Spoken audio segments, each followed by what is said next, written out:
पुस्तक 18 अध्याय 49 विकल्प। जी निंग को यूवेई के प्यार पर कभी शक नहीं हुआ था।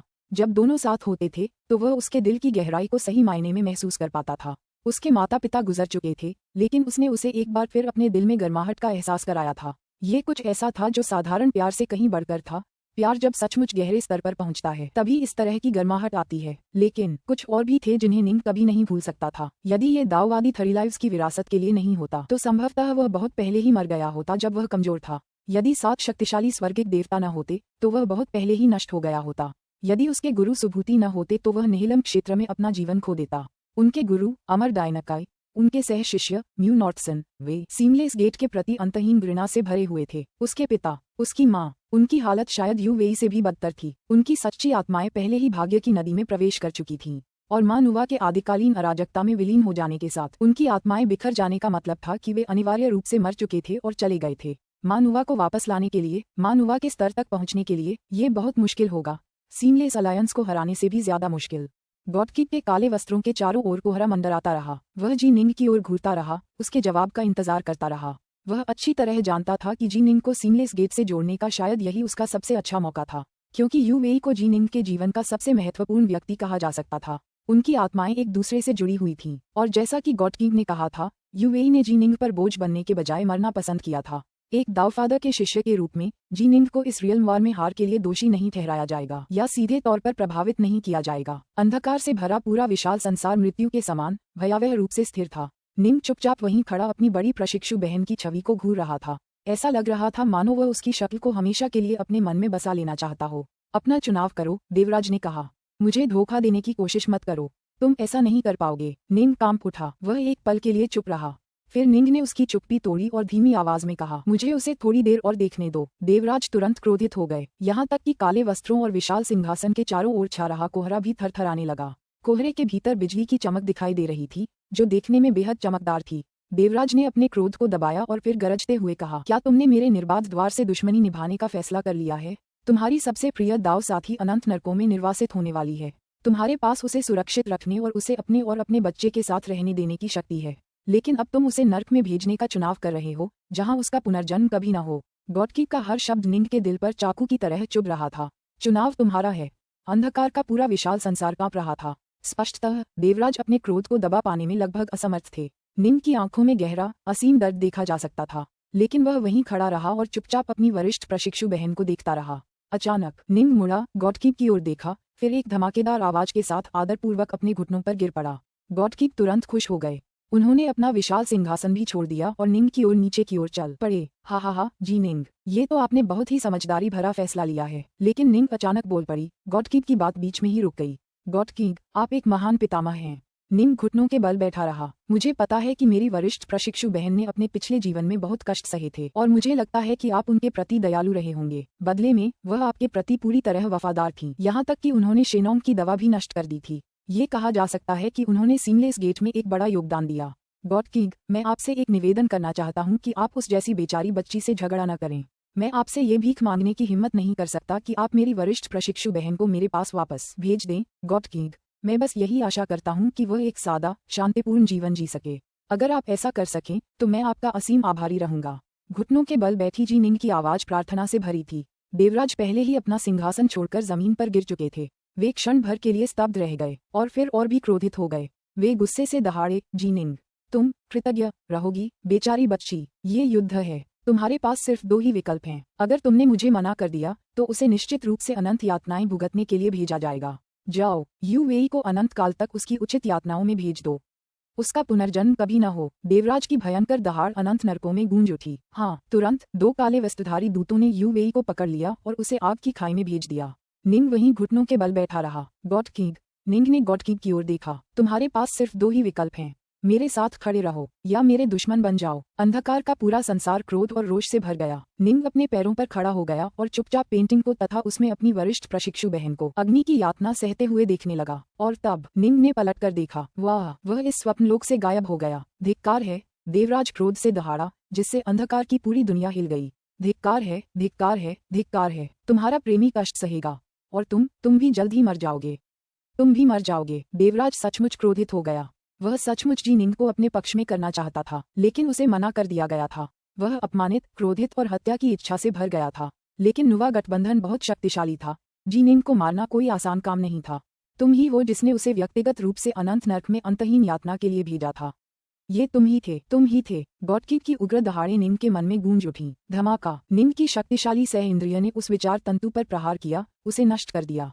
यह अदृश्य तरीका जिसका इस्तेमाल देवराज कर रहे थे। हालांकि दावफादर भी इसे भांप नहीं पाए, लेकिन इसमें ज्यादा शक्ति नहीं थी। वायलेट डॉन पल की दुनिया के भीतर चरमराहट। निम का असली शरीर उसके अध्ययन कक्ष से बाहर निकल आया। जल्द ही वह उस कमरे में पहुंच गया जहां उसकी बेटी ब्राइट मून को सजा दी जा रही थी। उनकी बेटी ब्राइट मून अभी भी घुटनों के बल बैठी थी, उसकी आंखें उलझन और उलझन से भरी हुई थीं। पिताजी, ब्राइट मून ने निम को देखते ही खुशी से भर दिया। मैं गलत थी, मैं सचमुच समझती हूँ कि मैं गलत थी। नाराज मत होइए पिताजी, मैं भविष्य में कभी भी आग से मनुष्यों के साथ खेलने की हिम्मत नहीं करूंगी। निंग अपनी बेटी के पास गया, फिर घुटनों के बल बैठ गया और चुपचाप उसे अपनी बाहों में ले लिया। ब्राइट मून अपने पिता द्वारा गोद में लिए जाने पर खुशी से फूली नहीं समाई। वह आराम से निंग के सीने से लिपट गई। पिताजी, अब और नाराज मत होइए। माँ भी थोड़ी देर पहले मुझे गले लगाने आई थी, लेकिन फिर उन्होंने सॉरी कहा। सॉरी, मुझे समझ नहीं आ रहा। लेकिन फिर माँ गायब हो गईं। पिताजी, क्या आपने नहीं कहा था कि माँ अपना अवतार यहीं छोड़ गई थी? उनका अवतार अचानक क्यों चला गया? निंग कांप उठा। इसलिए तो उसने सिर्फ उससे ही सॉरी नहीं कहा था, उसने अपनी बेटी से भी सॉरी कहा था। पिताजी, ब्राइट मून को एहसास हो गया कि निंग के साथ कुछ गड़बड़ है। निंग अपनी बेटी को गोद में लिए रहा। उसने धीमी आवाज में कहा, मुझे ही तुम्हारी माँ से माफी मांगनी चाहिए। निंग ने आंखें बंद कर लीं, उसके आंसू निकल रहे थे। ये सच था, उसे बहुत दुख हुआ। हालांकि गॉडकीप ने उसे निर्णय लेने के लिए मजबूर किया था। आखिरकार उसने उसे अनंत नर्क में भेजने का फैसला कर ही लिया। निंग को ऐसा लग रहा था जैसे अनगिनत चींटियां लगातार उसके दिल को कुतर रही हों। उसके हृदय में अत्यधिक पीड़ा महसूस हुई, अपराध बोध, कष्ट। इससे पहले निंग ने एक भी आंसू नहीं बहाए थे, तब भी नहीं जब उसने उसकी आत्मा को बिखरते देखा था। उसे ये जानकर खुशी हुई थी कि वह मरी नहीं है। फिर अचानक उसे एक ऐसे फैसले का सामना करना पड़ा जिसने उसे निराशा में डाल दिया। उसे अनंत नरकों में उसे यातनाएं देते हुए देखना पड़ा। लेकिन इतना सब होने के बावजूद निंग ने एक भी आंसू नहीं बहाए। अब जब निंग ने अपनी बेटी को गोद में लिया तो वह खुद को रोक नहीं पाया और आखिरकार रोने लगा। उसके चेहरे से गर्म आंसू बहकर ब्राइट मून के शरीर पर गिर पड़े। ब्राइट मून स्तब्ध रह गई। उसने सिर उठाकर निंग की तरफ देखा। उसने देखा कि उसके पिता सचमुच रो रहे थे। क्या हुआ? माँ कहाँ है? ब्राइट मून बहुत चालाक थी, उसने तुरंत यह सवाल पूछा। वह मर गई।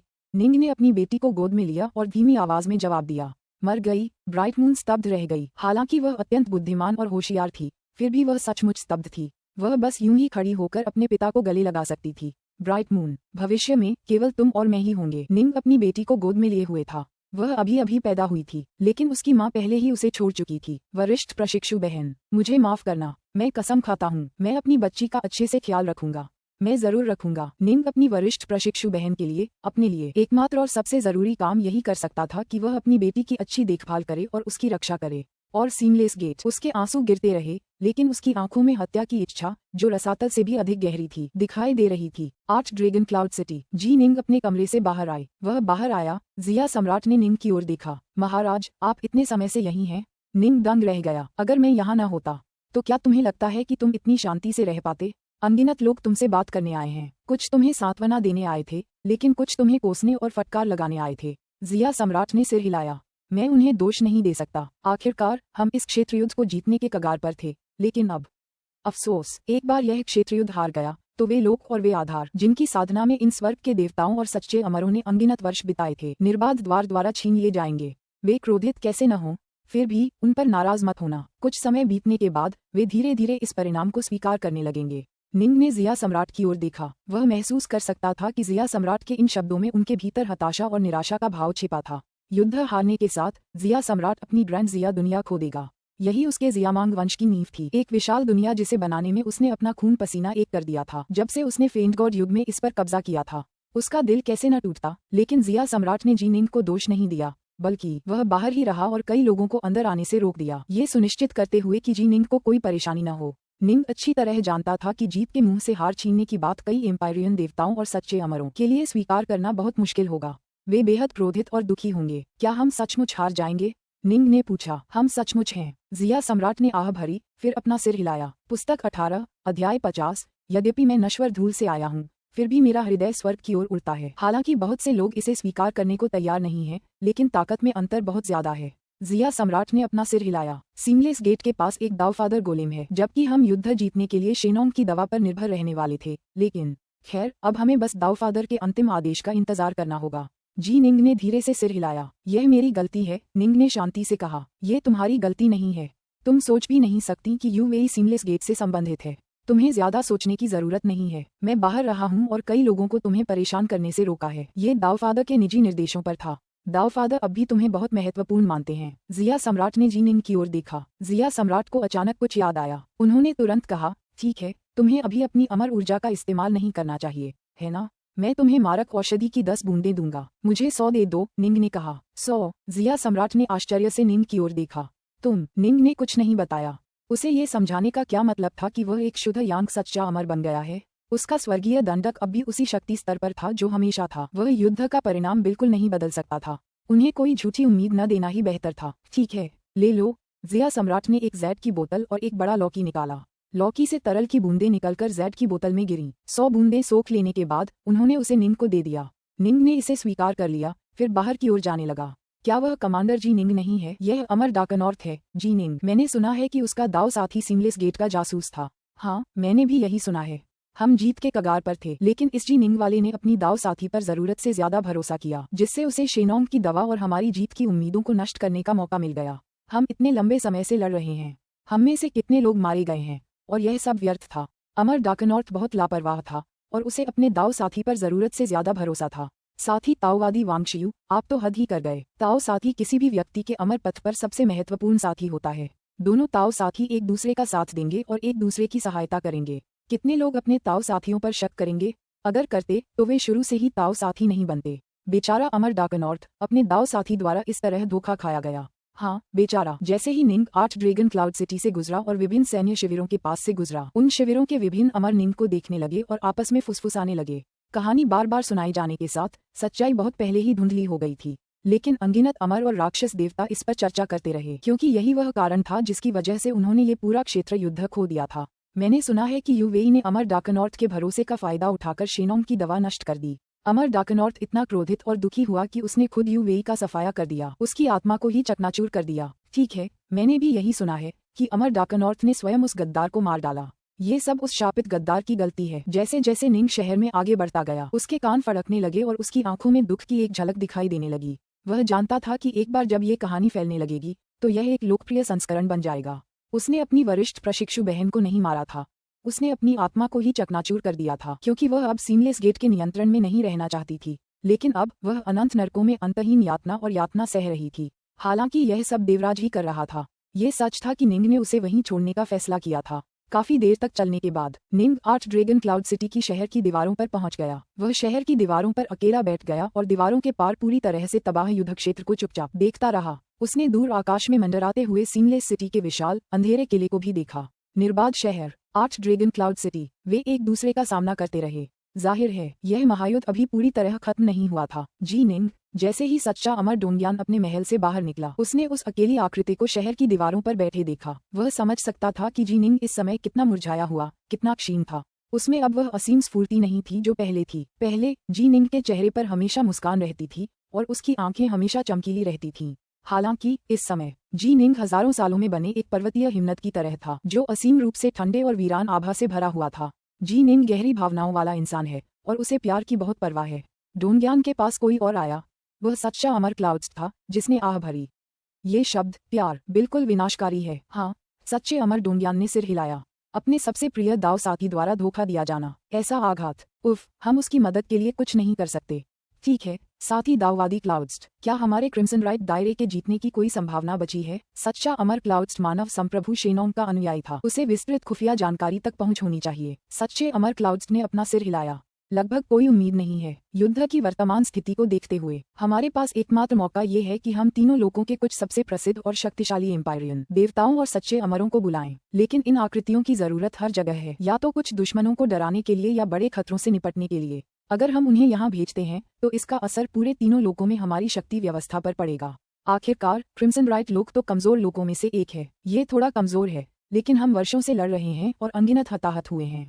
सच्चा अमर डोंगियान इसे स्वीकार नहीं करना चाहता था। क्रिम्सन ब्राइट क्षेत्र के सभी एम्पायरियन देवता और सच्चे अमर प्राणी स्वाभाविक रूप से अपनी मातृभूमि के प्रति गहरा लगाव महसूस करते थे। कोई भी नहीं चाहता था कि उनकी मातृभूमि पर सीमलेस गेट का कब्जा हो। अभी तो बस इंतजार करो। डाउफादर पहले ही मानव सम्राट से बात करने जा चुके हैं। ट्रू इमोर्टल क्लाउड्स ने आगे कहा, देखते हैं कि मानव सम्राट के पास कोई विचार है या नहीं, लेकिन मुझे लगता है कि अगर मानव सम्राट के पास कोई विचार होता तो वे बहुत पहले ही पहुंच गए होते। सच्चे अमर डोंगियान ने सिर हिलाया। काश अगर शेनोंग की दवा नष्ट नहीं हुई होती, अगर जी निंग ने इसे यूवेई को नहीं दिया होता। सच्चे अमर क्लाउड्स ने आह भरी। सच्चे अमर डोंगियान ने आह भरी और अपना सिर हिलाया। जी निंग अपने दाव साथी पर बहुत ज्यादा भरोसा करता था। युद्ध की वर्तमान स्थिति को देखते हुए लगभग सभी एम्पायरियन देवता और ग्रैंड जिया के सच्चे अमर देवता अपनी आशा खो चुके थे।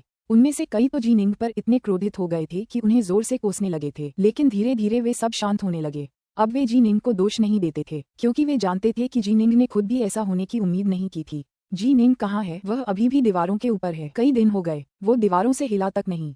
पता नहीं वो क्या देख रहा होगा। स्वर्ग के देवता और सच्चे अमर आपस में बातें कर रहे थे। मानव सम्राट ने पहले ही संदेश भेज दिया है।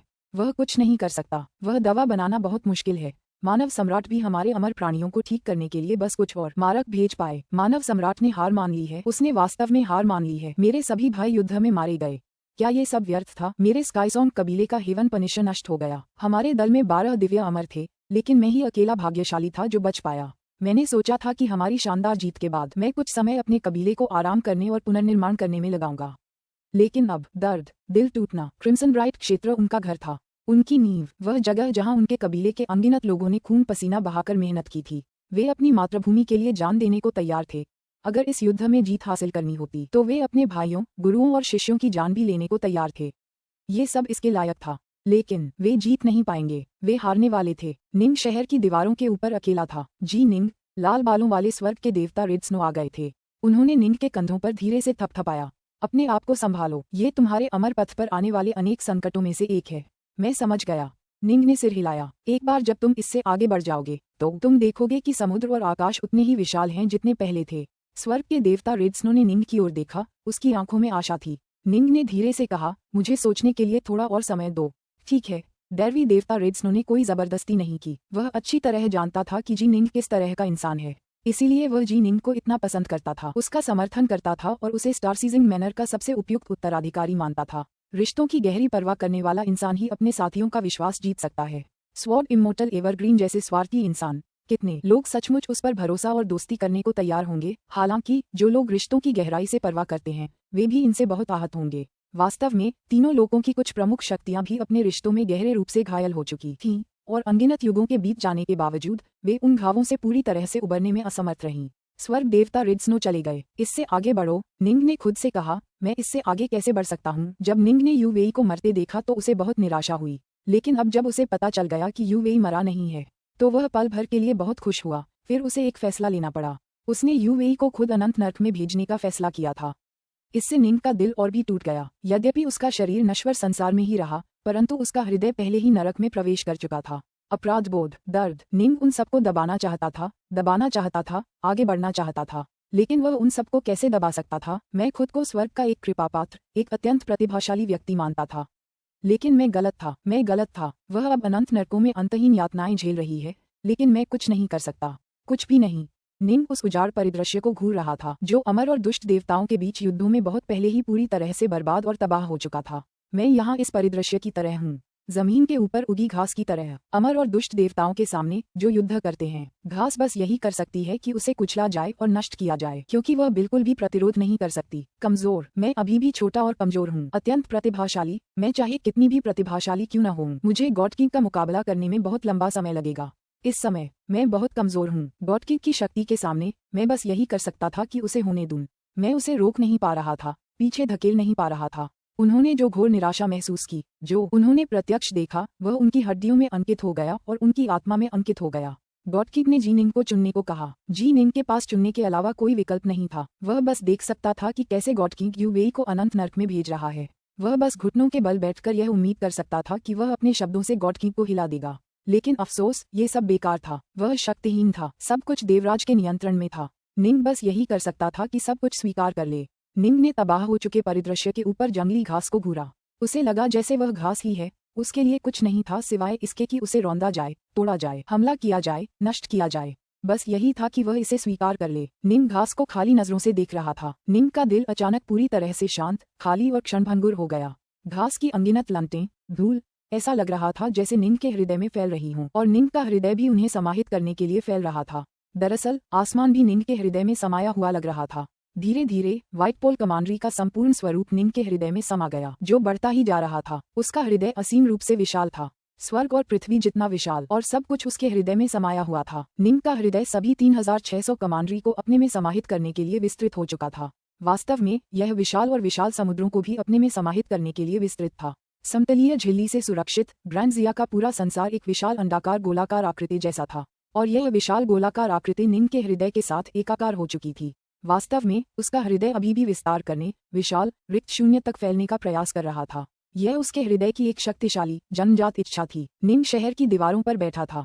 उसने धीरे से खुद से कहा, भले ही मैं नश्वर धूल से आया हूँ, फिर भी मेरा दिल स्वर्ग की ओर उड़ता है। पुस्तक 18, अध्याय 51, हृदय बल, चरण 4। जी निंग ने अपनी आंखों से आंसू पोंछे। उसे समझ आ गया कि ये खुशी के आंसू थे, एक बेकाबू खुशी जो उसके दिल से निकलकर धरती के स्वर्ग के साथ एकाकार हो गई थी। तो अतीत में मैं गलत था, बेहद गलत। इसमें कोई आश्चर्य नहीं कि तीनों लोगों के सर्वोच्च दिव्य धनुर्धर इतने शांत स्वभाव के हैं। निंग को अंततः हृदय बल के चौथे चरण, मौत की धूल, की वास्तविक प्रकृति समझ में आ गई। यह उजाड़ युद्ध के मैदान पर घास की तरह था। उसे मिट्टी से निकलकर बड़ा होने के लिए संघर्ष करना पड़ा। वह धूप की हर किरण, बारिश की हर बूंद के लिए लड़ता रहा, क्योंकि वह और ऊंचा बढ़ना चाहता था। वह भले ही बहुत कमजोर और साधारण हो, लेकिन तीनों लोगों की सबसे बड़ी शक्तियां भी घास की इच्छाशक्ति और हृदय को नहीं रोक सकीं। हृदय असीम और असीमित था।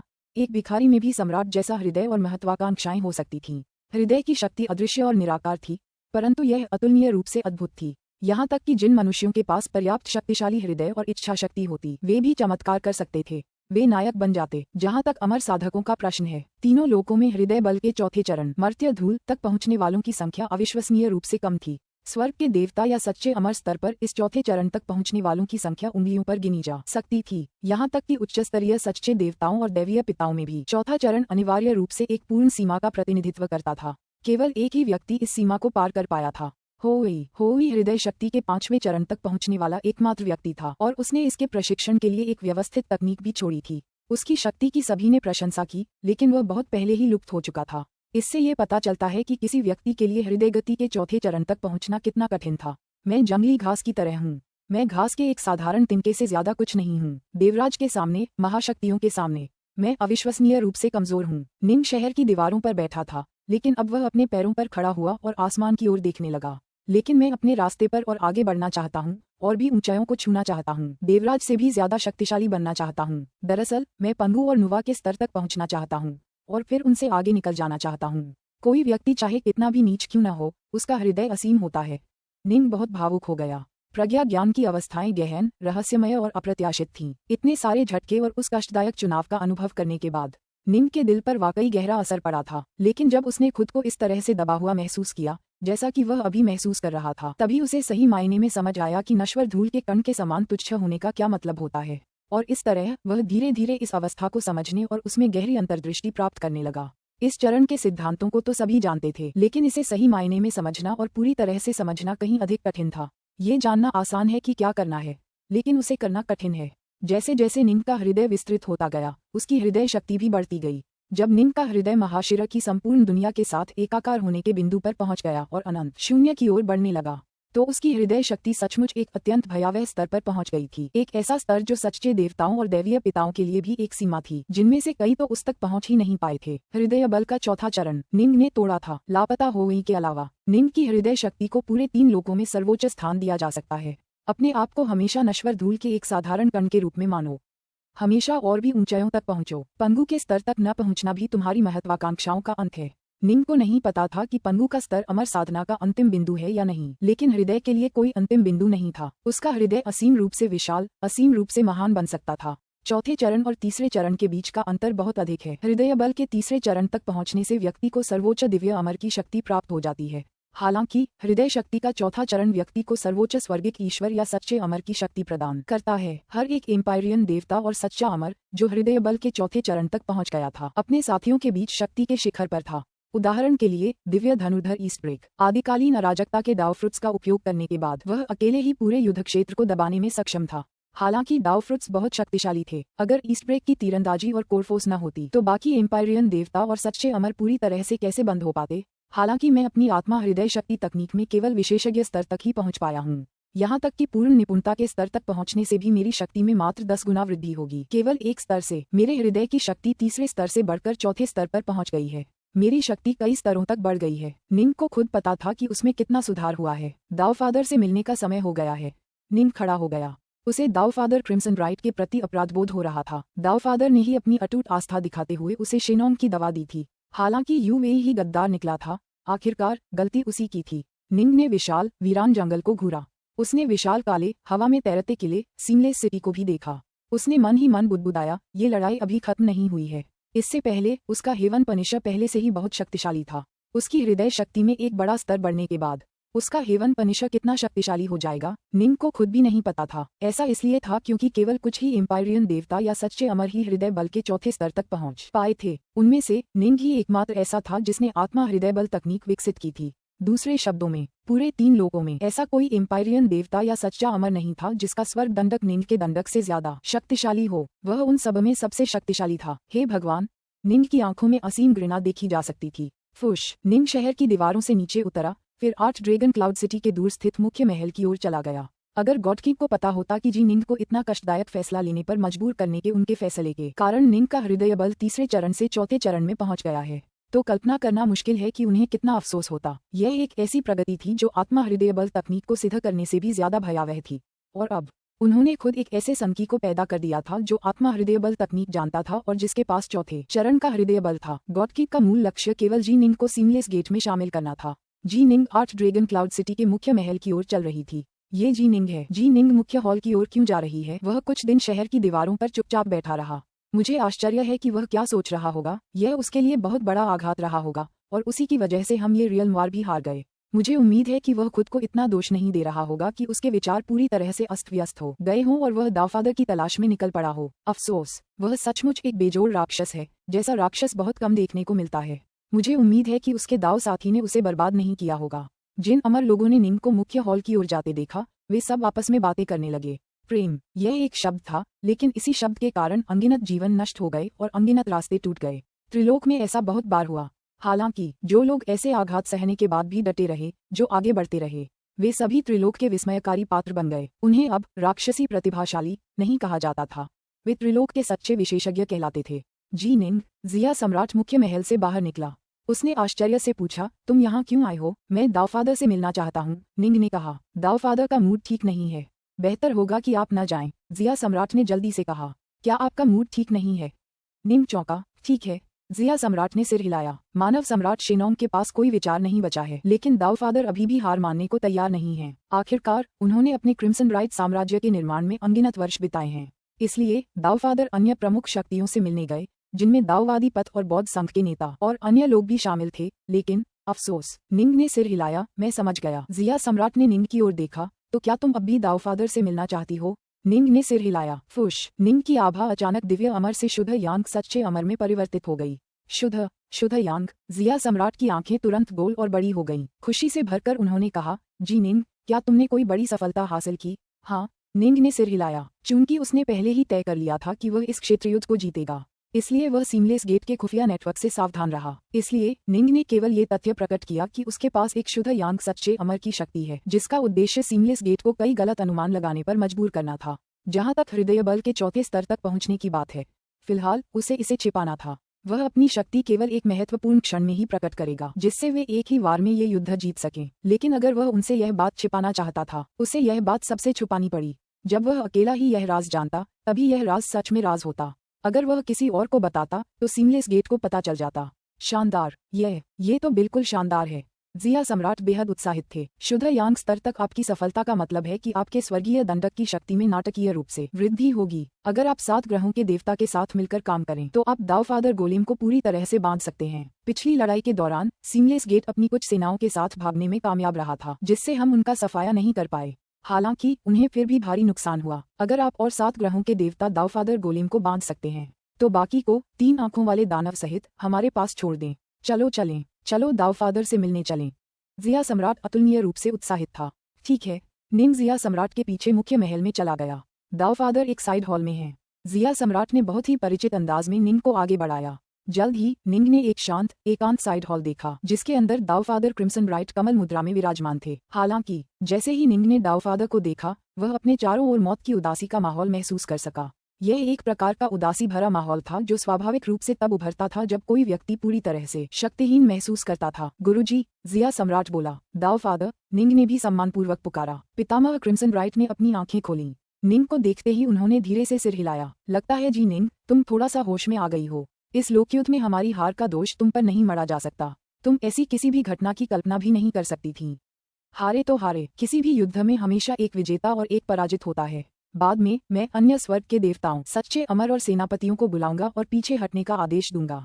तुम्हें तीनों लोकों में थोड़ा घूमकर आराम करना चाहिए। तुम्हारे स्वामी और मुझे दोनों को तुमसे बहुत उम्मीदें हैं। सीमलेस गेट के साथ हमारा युद्ध जारी रहेगा। हालांकि हम यहाँ हार गए हैं, फिर भी हमें भविष्य में अन्य स्थानों पर लड़ने के लिए तुम्हारी आवश्यकता होगी। दावफादर आखिरकार दावफादर ही थे। हालांकि उन्हें अपने क्षेत्र और अपनी नींव को पूरी तरह से खो देने का दुख था, फिर भी उनकी नजर समग्र रूप से त्रिलोक पर केंद्रित थी। स्वाभाविक रूप से वह जी निंग को अंतहीन निराशा में डूबते नहीं देखना चाहते थे। दरअसल वह जी निंग को दोष भी नहीं देना चाहते थे। मास्टर, जी निंग शुद्ध यांग सच्चे अमर स्तर तक पहुंच गई, जिया सम्राट ने जल्दी से कहा। पिता क्रिम्सन ब्राइट कुछ देर के लिए स्तब्ध रह गए और फिर उनकी आंखें चमक उठीं। उसकी उदासी भरी आभा पूरी तरह से गायब हो गई। वह एक बार फिर जोश और ऊर्जा से भर गया। उसने निंग को घूरा, फिर हंसते हुए बोला, मैं सचमुच बूढ़ा हो गया हूँ। इस रियल वार ने मुझे इतना निराश कर दिया था कि मैं चमगादड़ की तरह अंधा हो गया हूँ। मुझे पता ही नहीं चला कि तुमने कोई बड़ी सफलता हासिल कर ली है, जबकि तुम मेरे ठीक सामने खड़े हो। हाँ, शुद्ध यांग सच्चा अमर। तुम शुद्ध यांग सच्चा अमर बनने के लिए आगे बढ़ गए हो। तो क्या इसका मतलब यह नहीं है कि तुम्हारे स्वर्ग दंडक की शक्ति में नाटकीय रूप से वृद्धि होगी? अगर तुम रेड स्नो के नेतृत्व में 7 ग्रहों के देवता के साथ मिल जाओ तो तुम दावफादर गोलेम को बांध पाओगे, है ना? दावफादर, कृपया मुझे 9000 दिव्य अमर और 810,000 मुक्त अमर दें ताकि मैं एक अधिकतम शक्ति वाले स्वर्गीय दंडक का निर्माण कर सकूं, निंग ने सम्मानपूर्वक कहा। शानदार। जी निंग का आत्मविश्वास देखकर पिता क्रिम्सन ब्राइट खुद को शानदार कहने से नहीं रोक पाए। जी निंग पहले ही 3000 दिव्य अमर योद्धाओं की कमान संभाल चुके थे। अब उन्हें बस 6 और स्वर्गीय दंडक सेनाओं को अपनी सेना में मिलाना था। 6 साधारण स्वर्गीय दंडक किसी भी बड़ी योजना में कोई खास फर्क नहीं डाल सकते थे। मैं अभी आदेश देता हूँ, सीमलेस गेट के विरुद्ध अंतिम युद्ध की तैयारी करो। पिता क्रिम्सन ब्राइट की आंखें चमक उठीं। उनकी आभा आकाश में फैल गई और उनकी आवाज गूंज उठी। पुस्तक 18, अध्याय 52, आत्मविश्वासी सदाबहार। बस थोड़ी देर बाद दावफादर क्रिम्सन ब्राइट के आदेशानुसार सभी एम्पायरियन देवता, सच्चे अमर और सेना कमांडर मुख्य हॉल में एकत्रित हुए। क्या हम लड़ने जा रहे हैं? सीमलेस गेट पर अब एक दावफादर गोलेम है।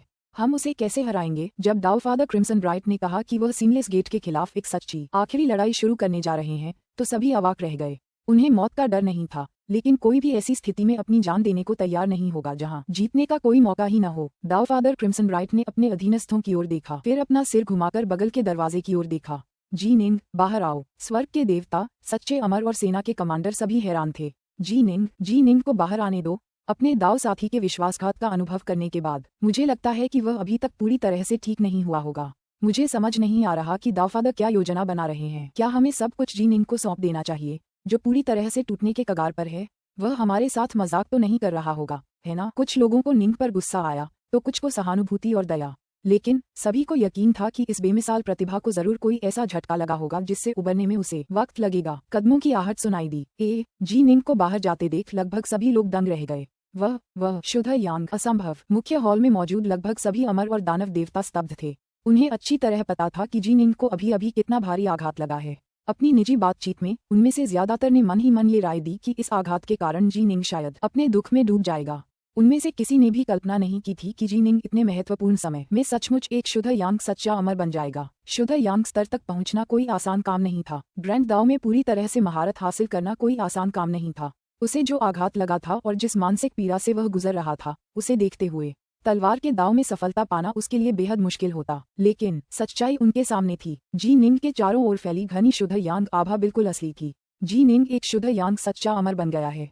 उसका स्वर्ग दंडक अब और भी अधिक शक्तिशाली हो सकता है। दावफादर क्रिम्सन ब्राइट की आवाज उसके ऊंचे सिंहासन से गूंजी। मैं 9000 दिव्य अमर और 810,000 मुक्त अमर को उसके अधीन कर दूंगा, जिससे वह एक पूर्ण स्वर्ग दंडक का निर्माण और नियंत्रण कर सकेगा। जी निंग का स्वर्ग दंडक रेड स्नो के 7 ग्रहों के देवता के साथ मिलकर काम करते हुए दावफादर गोलेम को संभालेगा। दावफादर क्रिम्सन राइट ने आगे कहा, आप सभी को तुरंत अपने सैनिकों को बुलाना है और अंतिम युद्ध के लिए तैयार होना है। इस अंतिम युद्ध में हमारा लक्ष्य सीमलेस गेट की सेनाओं को पूरी तरह से चकनाचूर करना और अपने राज्य की रक्षा करना है। हाँ, सभी अमर और राक्षस अपनी मूर्छा से जाग उठे। वे सभी अतुलनीय रूप से प्रसन्न थे और उनकी आंखें उत्साह से चमक रही थीं। इससे पहले ऐसा लग रहा था जैसे उन सबकी आत्माएं मिट चुकी हैं। उनमें कोई मनोबल नहीं बचा था, यहाँ तक कि स्वयं पिता क्रिम्सन राइट भी एक उदासी भरे माहौल में घिरे हुए थे। लेकिन अब जीत का मौका देखकर उन सभी में युद्ध करने की इच्छा जाग उठी। वे इतने उत्साहित थे कि उनके दिलों में एक बार फिर गर्म खून उबलने लगा। दुर्जेय, वह वास्तव में इस तरह के आघात को झेलने के बाद शुद्ध यांग स्तर तक पहुंचने में सक्षम था। अविश्वसनीय, ये जी निंग सचमुच अविश्वसनीय है। पहले उनमें से कई लोगों को जी निंग के प्रति नाराजगी थी, लेकिन अब वह सब धुएं की तरह गायब हो गया।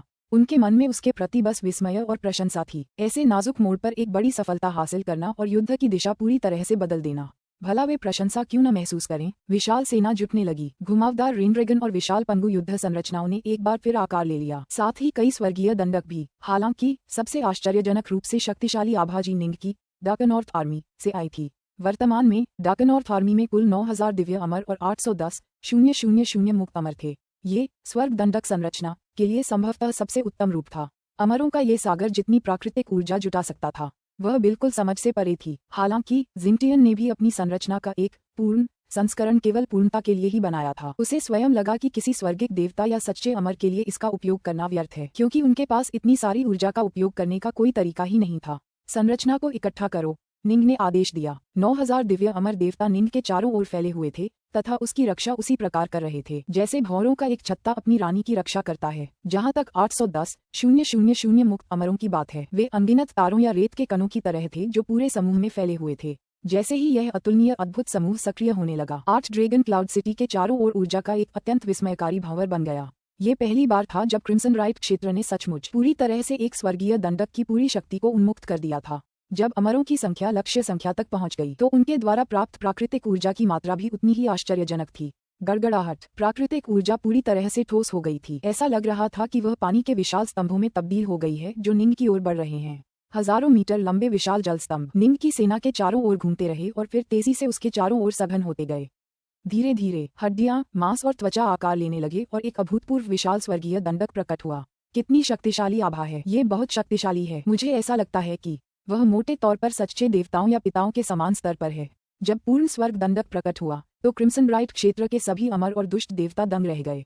हालांकि वे ये भी जानते थे कि अगर सेनापति उस विशाल शक्ति को नियंत्रित करने में असमर्थ रहा तो वह शक्ति पूरी तरह से व्यर्थ हो जाएगी। यहाँ तक कि एम्पायरियन देवताओं और सच्चे अमर देवताओं में भी ऐसे कई लोग थे जो सबसे सरल प्रकार के स्वर्ग दंडकों की शक्ति को भी पूरी तरह से नियंत्रित नहीं कर सकते थे। पूर्ण देवताओं की तो बात ही छोड़िए। वाह, निंग को लगा कि उसके आदेश पर चलने वाले उत्तम स्वर्गीय दंडक से अकल्पनीय शक्ति आ रही है। उठो, निंग ने स्वर्ग दंडक की शक्ति पर नियंत्रण करना शुरू कर दिया। उसने अपनी आत्मा पर हृदय बल लगाया, फिर अपनी शुद्ध यान ऊर्जा का उपयोग करके संरचना के भीतर की ऊर्जा पर पूरी तरह नियंत्रण कर लिया। संरचना के माध्यम से स्वर्ग दंडक में और अधिक शक्ति प्रवेश करने लगी।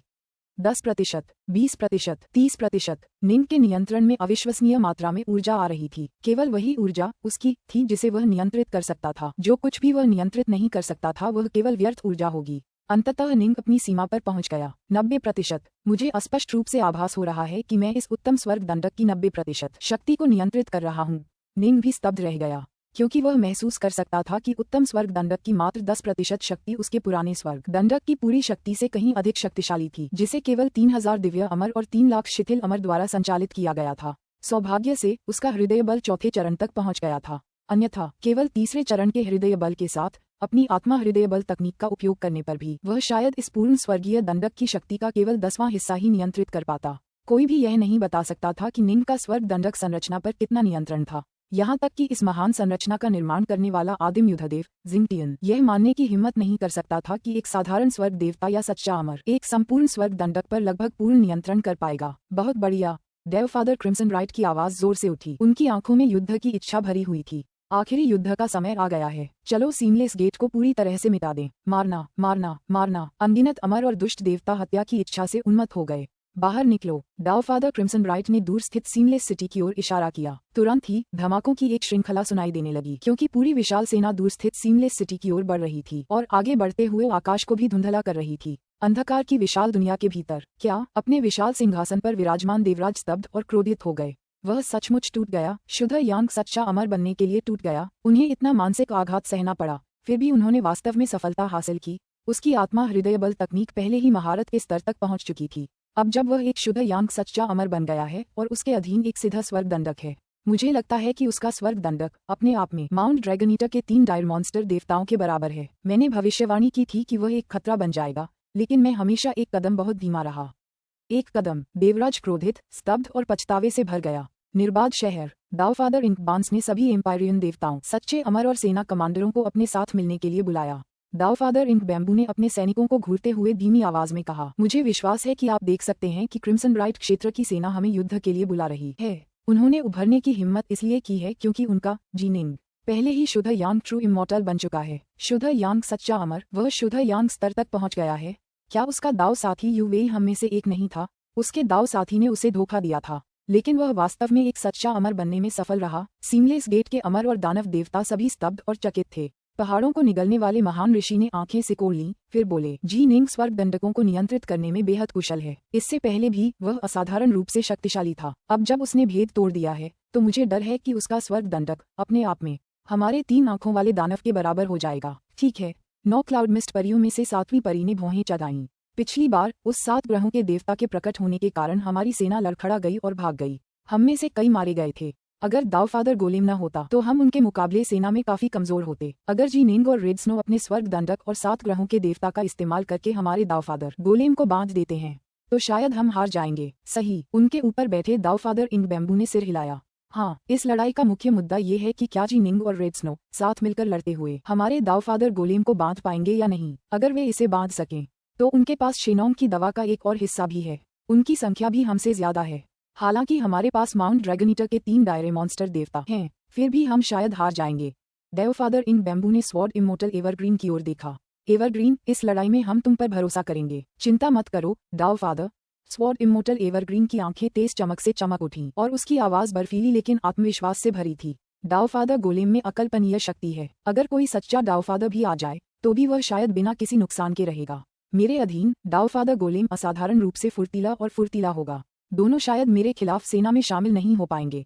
इसके बजाय मैं उन्हें एक एक करके परास्त कर दूंगा। ठीक है। दावफादर गोलेम से इतनी आसानी से नहीं निपटा जा सकेगा। वे निश्चित रूप से इसे रोक नहीं पाएंगे। सीमलेस एलायंस भी आसानी से हार स्वीकार नहीं करेगा। दावफादर गोलेम, जी निंग का स्वर्ग दंडक और रेड स्नो का 7 ग्रहों का देवता, कौन अधिक शक्तिशाली होगा? कोई भी पक्ष पूरी तरह निश्चित नहीं हो सका। एवरग्रीन, इस आगामी युद्ध में तुम्हारा मिशन सबसे महत्वपूर्ण होगा। दावफादर इंक बैम्बू ने स्वॉर्ड इमोर्टल एवरग्रीन की ओर देखा। चाहे कुछ भी हो, मुझे या गॉडकीप को निराश मत करना।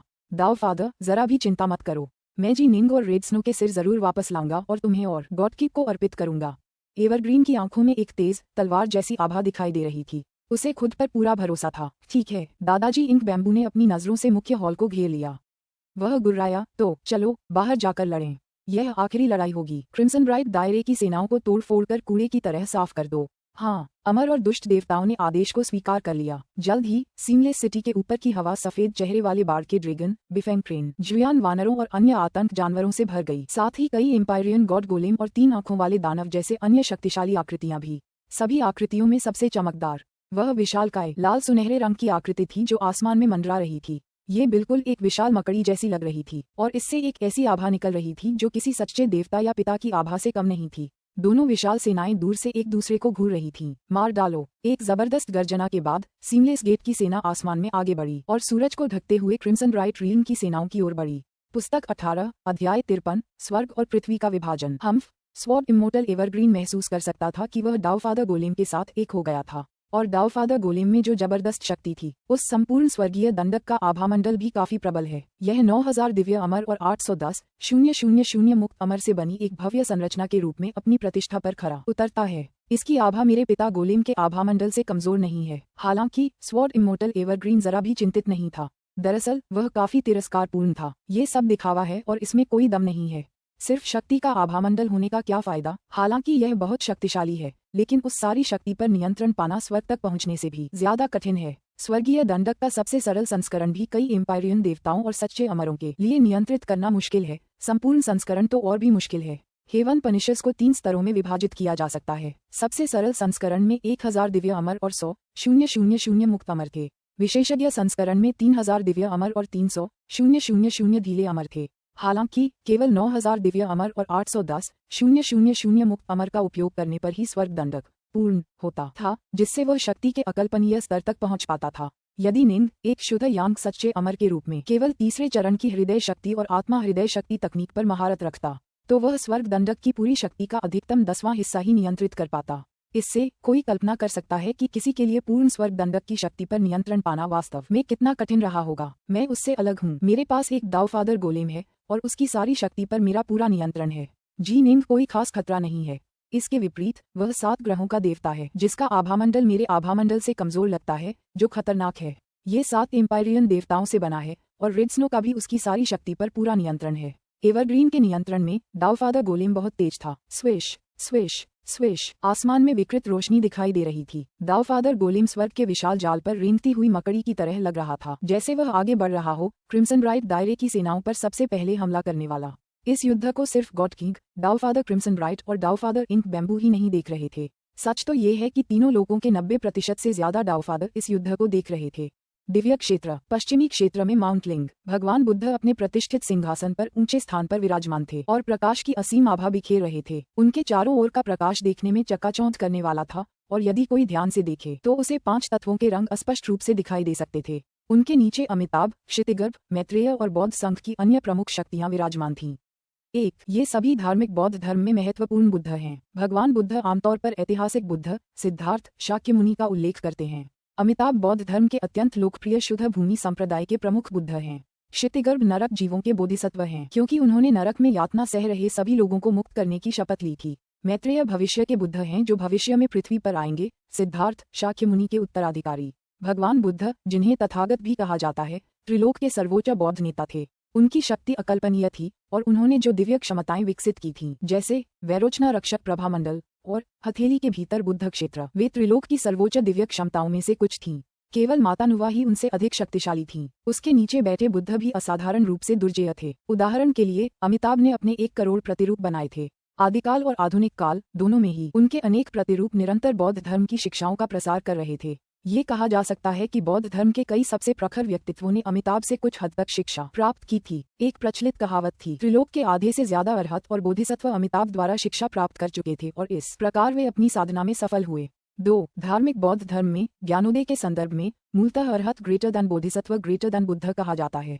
इस प्रकार असंख्य बोधिसत्वों और अरहतों ने स्वाभाविक रूप से बुद्ध अमिताभ के प्रति अत्यधिक कृतज्ञता का अनुभव किया। इस प्रकार बौद्ध संघ के सदस्यों में बुद्ध अमिताभ का एक विशेष स्थान था। उन्हें प्रायः शिक्षक बुद्ध या स्वागतकर्ता बुद्ध कहा जाता था, जो उनके द्वारा अपने अनुयायियों का पश्चिमी स्वर्ग सुखवती की अपनी पवित्र भूमि में स्वागत करने के उनके कार्यों को दर्शाता था। 3. बौद्ध धर्म के शुद्ध भूमि संप्रदाय में सबसे महत्वपूर्ण मान्यताओं में से एक ये है कि यदि आप अपने जीवन में कम से कम 10 बार अमिताभ का नाम लेते हैं, तो वह गारंटी देते हैं कि आपका पुनर्जन्म सुखवती में होगा, जो एक शुद्ध भूमि है जिसे उन्होंने शुद्ध आनंद से निर्मित किया था। बुद्ध अमिताभ से निकलने वाला पवित्र प्रकाश असीम दया और सौम्यता का प्रकाश था। इसे देखने वाले किसी भी व्यक्ति को आंतरिक शांति का अनुभव होता था और वे अदम्य रूप से घुटनों के बल बैठकर उनकी शिक्षाओं को सुनने की इच्छा रखते थे। तीनों लोकों में अनेक लोकयुद्ध हो चुके हैं। सभी महाशक्तियां इस महायुद्ध के लिए स्वयं को खपा रही हैं। भगवान तथागत की दृष्टि विशाल शून्य को भेदती हुई उन्हें क्रिम्सन ब्राइट लोक के भीतर युद्ध देखने का अवसर दे रही थी। अपने लोक की रक्षा के लिए क्रिम्सन ब्राइट ने वह सब कुछ किया है जो वह कर सकता था। ये लोकयुद्ध पहले हुए लोकयुद्धों से कहीं अधिक महान है। स्वागतकर्ता, क्या आपको लगता है कि वे जीत सकते हैं? बुद्ध अमिताभ की दृष्टि दयालु और कृपालु थी। हाथ जोड़कर उन्होंने कहा, इस युद्ध का मुख्य मुद्दा दावफादर गोलेम के बीच की लड़ाई है, जो जी निंग के स्वर्ग दंडक और रिड्सनो के 7 ग्रहों के देवता से लड़ेगा।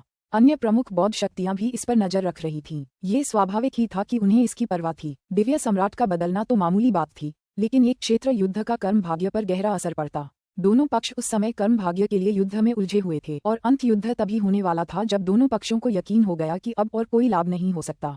तभी सभी प्रमुख बौद्ध शक्तियों को भी पूरी ताकत लगानी होगी। मुझे आश्चर्य है कि महातूफान के गुजर जाने के बाद हम में से कितने लोग लिंग पर्वत पर होंगे। भगवान तथागत ने नीचे की ओर देखा और मन ही मन आह भरी। वे कभी नहीं भूल सकते कि आदि युग के अंत में कितना रक्तपात हुआ था। यहाँ तक कि वे भी सर्वेश्वर की शक्ति के आगे लगभग नष्ट हो गए थे। सौभाग्य से अपने स्वर्ण निर्माण शरीर पर भरोसा करके वे बच पाए और सर्वेश्वर को बांधे रख पाए। वह एक विनाशकारी युद्ध था। बौद्ध संघ के अधिकांश बुद्ध युद्ध में मारे गए थे। सौभाग्य से माता नुवा ने अंततः एक सफलता प्राप्त कर ली, जिससे युद्ध में उलटफेर हो गया। दिव्य क्षेत्र। पूर्वी क्षेत्रों में दाओ पैलेस। ताओवादी त्रिशुद्धि अपने सिंहासन पर ऊंचे स्थान पर विराजमान थे। भगवान बुद्ध के विपरीत ताओवादी त्रिशुद्धि का आभामंडल कहीं अधिक संयमित था। फिर भी जब कोई ताओवादी त्रिशुद्धि को देखता था तो कभी कभी ऐसा लगता था मानो वह संपूर्ण त्रिलोकों के विनाश का एक भयानक भ्रम देख रहा हो। उसके नीचे ताओवादी पथ की प्रमुख शक्तियां बैठी थीं। हम इस क्षेत्रयुद्ध का परिणाम देखने वाले हैं। ताओवादी तीन पवित्रताओं ने धीरे से कहा। ज़िक्सियू, तुम्हें क्या लगता है कौन जीतेगा? लंबी दाढ़ी वाले एक बूढ़े आदमी ने, जो ढीले ढाले वस्त्र पहने हुए था, धीरे से कहा। 50-50। ये बूढ़ा व्यक्ति दाओफादर केयरफ्री था। उसे जूंग ज़िक्सियू के नाम से भी जाना जाता था। 4. जूंग झोउ 4वीं शताब्दी ईसा पूर्व का एक वास्तविक ऐतिहासिक व्यक्ति है जिसने सबसे महत्वपूर्ण दार्शनिक ताओवादी पुस्तकों में से एक ज़ुआंगज़ी लिखी थी। बहुत समय पहले आदिकालीन अराजकता से दो सच्चे देवताओं का जन्म हुआ और वे बहुत अच्छे मित्र बन गए। एक थे युआनशी तियानजुन, जो उत्पत्ति के महान दिव्य पुरुष थे। दूसरे थे जियाओ तियानजुन, जो बेफिक्र महान दिव्य पुरुष थे। दोनों ने कठिन परिश्रम से प्रशिक्षण लिया था। युआनशी तियानजुन ने यांग के स्वर्गीय दाओ और विनाश के स्वर्गीय दाओ में महारत हासिल कर ली थी। हालांकि 10 स्वर्गीय दाओ में से आदिकालीन अराजकता का स्वर्गीय दाओ सबसे श्रेष्ठ दाओ था। जीवन के स्वर्गीय दाओ का संयुग्मन विनाश के स्वर्गीय दाओ से हुआ, जबकि यिन के स्वर्गीय दाओ का संयुग्मन यांग के स्वर्गीय दाओ से हुआ। अंत में धातु, लकड़ी, जल, अग्नि और पृथ्वी के पंच तत्व आए। यदि कोई गुणात्मक सफलता प्राप्त करना चाहता था तो उसे स्वर्गीय दाओ के मिलान समूहों की अंतर्दृष्टि प्राप्त करनी होगी, जो अविश्वसनीय रूप से कठिन था। उदाहरण के लिए, यदि आप जीवन के स्वर्गीय दाओ की अंतर्दृष्टि प्राप्त कर लेते हैं तो जीवन का स्वर्गीय दाओ स्वयं विनाश के स्वर्गीय दाओ की अंतर्दृष्टि प्राप्त करने के आपके प्रयासों में बाधा डालेगा और आपको शांतिपूर्वक उसका अभ्यास करने से रोकेगा। या उदाहरण के लिए 5 तत्व। अगर कोई धातु, लकड़ी, पानी और आग पर महारत हासिल कर लेता है तो जब वह पानी पर काम करना शुरू करता है तो उसे कई तरह की रुकावटों का सामना करना पड़ता है। इस प्रकार 5 तत्वों के पूरे समूह, जीवन और विनाश के द्वैत या यिन और यांग के द्वैत पर महारत हासिल करना बेहद मुश्किल था। भगवान तथागत ने स्वर्गीय दास के संपूर्ण 5 तत्वों पर अधिकार कर लिया था, जिसके कारण वे बौद्ध संघ के नेता बन सके। युआनशी तियानजुन में अद्भुत इच्छाशक्ति और दृढ़ संकल्प था। आदिकाल में उसने अपनी सच्ची आत्मा पर एक मुहर लगा दी थी, जिसने उसकी स्मृतियों को बंद कर दिया और उसे तब तक उन्हें पुनः जागृत करने से रोक दिया जब तक कि वह यिन के स्वर्गीय ताओ में पूरी तरह से निपुण न हो जाए। फिर उसने खुद को पुनर्जन्म के 6 मार्गों में भेज दिया और आत्महत्या कर ली, जिससे उसकी सच्ची आत्मा पुनर्जन्म के चक्र में चली गई। उनका कई बार पुनर्जन्म हुआ। अपने 9वें जीवन में उनका पुनर्जन्म लाओजी के रूप में हुआ। 5. लाओ अजू के नाम से भी जाने जाने वाले लाओजी ताओ ते चिंग के ऐतिहासिक लेखक और ताओवाद के ऐतिहासिक संस्थापक हैं। ठीक उसी तरह जैसे शाक्यमुनि सिद्धार्थ को बौद्ध धर्म के संस्थापक का श्रेय दिया जाता है। इस जीवन में उन्होंने अंततः निरंतर सफलताओं के पथ पर कदम रखा, जिसकी परिणति यिन के स्वर्गीय ताओ में महारत हासिल करने और एक ताओफादर बनने के रूप में हुई। इस क्षण उनकी स्मृतियां पूरी तरह से जागृत हो गईं और यिन और यांग के मिलन से उनकी शक्ति तुरंत आसमान छूने लगी, जिसके परिणामस्वरूप वे तीनों लोगों के शिखर पर पहुंच गए। उस समय निश्चित रूप से माता नुवा अभी तक पंगु स्तर तक नहीं पहुंची थीं। उन्होंने एक ऐसी तकनीक विकसित की जिससे वे 3 शुद्ध अवतारों में रूपांतरित हो सके। सर्वोच्च शुद्ध अवतार शांतकिंग, ज़ेड शुद्ध अवतार युकिंग और महान शुद्ध अवतार ताइकिंग। उनके तीनों अवतारों की अपनी अपनी शक्तियां थीं और वे सभी अपने अपने स्वर्गीय दाओ के लिए अत्यंत उपयुक्त थे। ताओवादी युकिंग उनका पूर्व वास्तविक शरीर था, जिसे युआनशी तियानजुन के नाम से जाना जाता था। ये यांग के स्वर्गीय ताओ को नियंत्रित करता था। ताओवादी शांतकिंग को लिंगबाओ तियानजुन, पवित्र खजाने का सर्वोच्च देवता, के नाम से जाना जाता था। वह विनाश के स्वर्गीय ताओ पर नियंत्रण रखता था। दाओवादी ताइकिन लाओजी का पुनर्जन्म था, जो यिन के स्वर्गीय दाओ का स्वामी था। जब ताओवादी 3 पवित्रताओं ने 3 शुद्धों को बनाने के लिए ये तकनीक विकसित की थी तो उनके 3 अवतार एक साथ मिलकर शक्ति के अथाह स्तर तक पहुंचने में सक्षम थे। वह लंबे समय तक निर्बाध द्वार के राजा से भी युद्ध करने में सक्षम थे। आत्महत्या करके अपनी सच्ची आत्मा को पुनर्जन्म के लिए भेजना बेहद खतरनाक था। उदाहरण के लिए, अगर किसी पुनर्जन्म में वह दिव्य अमर बन जाता, फिर अचानक मारा जाता और उसकी आत्मा चकनाचूर हो जाती, तो उसकी सच्ची आत्मा भाग्य की नदी में भेज दी जाती। तब वह सचमुच मर जाता। उसने जो किया वह एक खतरनाक जुआ था, लेकिन युआनशी तियानजुन में अद्भुत इच्छाशक्ति और दृढ़ संकल्प था, इसीलिए उसने ऐसा करने का साहस किया। हालांकि लापरवाह महान दिव्य पुरुष में उस तरह का दृढ़ संकल्प नहीं था। हालांकि उसने एक अवतार बनाया जिसे उसने पुनर्जन्म लेने और नए जीवन का अनुभव करने के लिए भेजा था। हालांकि इन नए जीवनों में वह स्वाभाविक रूप से संबंधित स्वर्गीय ताओ के बारे में कोई अंतर्दृष्टि प्राप्त करने में असमर्थ था। फिर भी उसने इसकी बिल्कुल परवाह नहीं की, क्योंकि उसकी शक्ति अभी भी ताओवादी मार्ग की शीर्ष 5 शक्तियों में से एक मानी जाती थी। लू डोंगबिन ने 2 सच्चे गुरुओं को अपनाया था। एक थे ताओवादी 3 पवित्रताएं और दूसरे थे लापरवाह उत्कृष्ट दिव्य आदिकालीन शाही कबीले का शाही महल तथा आदिकालीन अराजकता के भीतर अन्य क्षेत्र जैसे शेनोंग का निवास या प्राचीन सुइरेन का निवास। ये प्राचीन आकृतियां, जिनमें से कुछ त्रिलोक के प्रसिद्ध सन्यासी थे, सभी इस युद्ध को देख रहे थे। हो सकता है कि वे पहले भी एकांत प्रिय रहे हों, लेकिन अब जब तूफान आ गया था तो उनके पास इससे बचने का कोई रास्ता नहीं था। उन्हें भी युद्ध करना होगा। इसी प्रकार तीनों लोकों में बिखरी हुई सीमलेस एलायंस की कुछ प्राचीन प्रमुख शक्तियां भी देख रही थीं। ये कर्म भाग्य के युद्ध का समय था, इसीलिए उन्होंने गॉड किंग को सीमलेस गेट का प्रभारी बनने दिया। हालांकि जब अंत आया तो ये प्राचीन आकृतियां प्रकट हुईं। बहुत पहले वे अपने राजा के पीछे पीछे चले थे और उनकी तुलना में ये गॉड किंग वास्तव में उनका एक कनिष्ठ था। ये लड़ाई उन तीनों के प्रदर्शन पर निर्भर है। सभी प्रमुख शक्तियां इस बात को समझती थीं।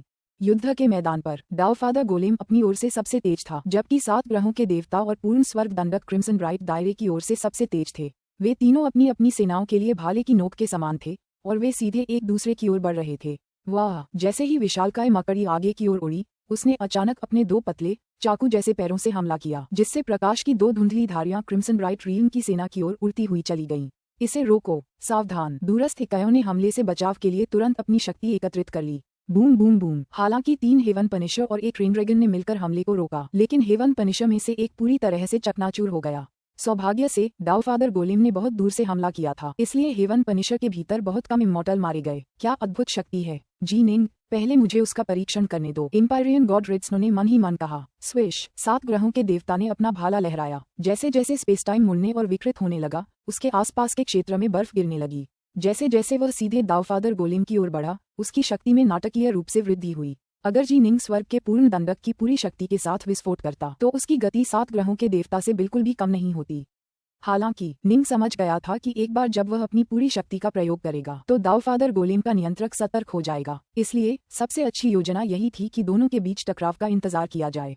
अगर वह टकराव के समय अपने दुश्मन को चौंका सके तो यह उसके लिए एक बड़ा फायदा होगा। रेड्सनो, क्या तुम अपनी थोड़ी सी शक्ति से मेरे डाउफादर गोलेम से सीधे भिड़ने की हिम्मत कर सकते हो? मर जाओ! स्वॉर्ड इमॉर्टल एवरग्रीन की आवाज डाउफादर गोलेम के भीतर से निकली और पूरे युद्ध क्षेत्र में गूंज उठी। लानत है उस सदाबहार पर! ये सदाबहार है! जिया सम्राट और अन्य लोग ध्यान से देखते हुए अपने दांत पीस रहे थे। तोड़ो! 7 ग्रहों के देवता ने अपने लंबे भाले को इतनी अविश्वसनीय शक्ति के साथ आगे फेंका कि लंबे भाले का शाफ्ट भी उड़ान के बीच में ही मुड़ने लगा। डाउफादर गोलेम ने तुरंत अपने 2 अगले मकड़ी पैरों के साथ आगे बढ़कर आने वाले भाले को रोक दिया। धमाका! एक भयानक आघात तरंग बाहर की ओर उठी, जिसने 7 ग्रहों के देवता को पीछे की ओर धकेल दिया। समय उसके चारों ओर घूमने और विकृत होने लगा, जिससे वह तुरंत कई 100 किलोमीटर पीछे हट गया और इस तरह पीछा कर रहे डाउफादर गोलेम के 4 जवाबी पैरों के प्रहारों से बच निकला। इतना घमंडी मत बनो! जैसे ही 7 ग्रहों के देवता पीछे हटे, जी निंग आगे बढ़ी। तुम ही हो जिसे मैं सचमुच मारना चाहता हूँ।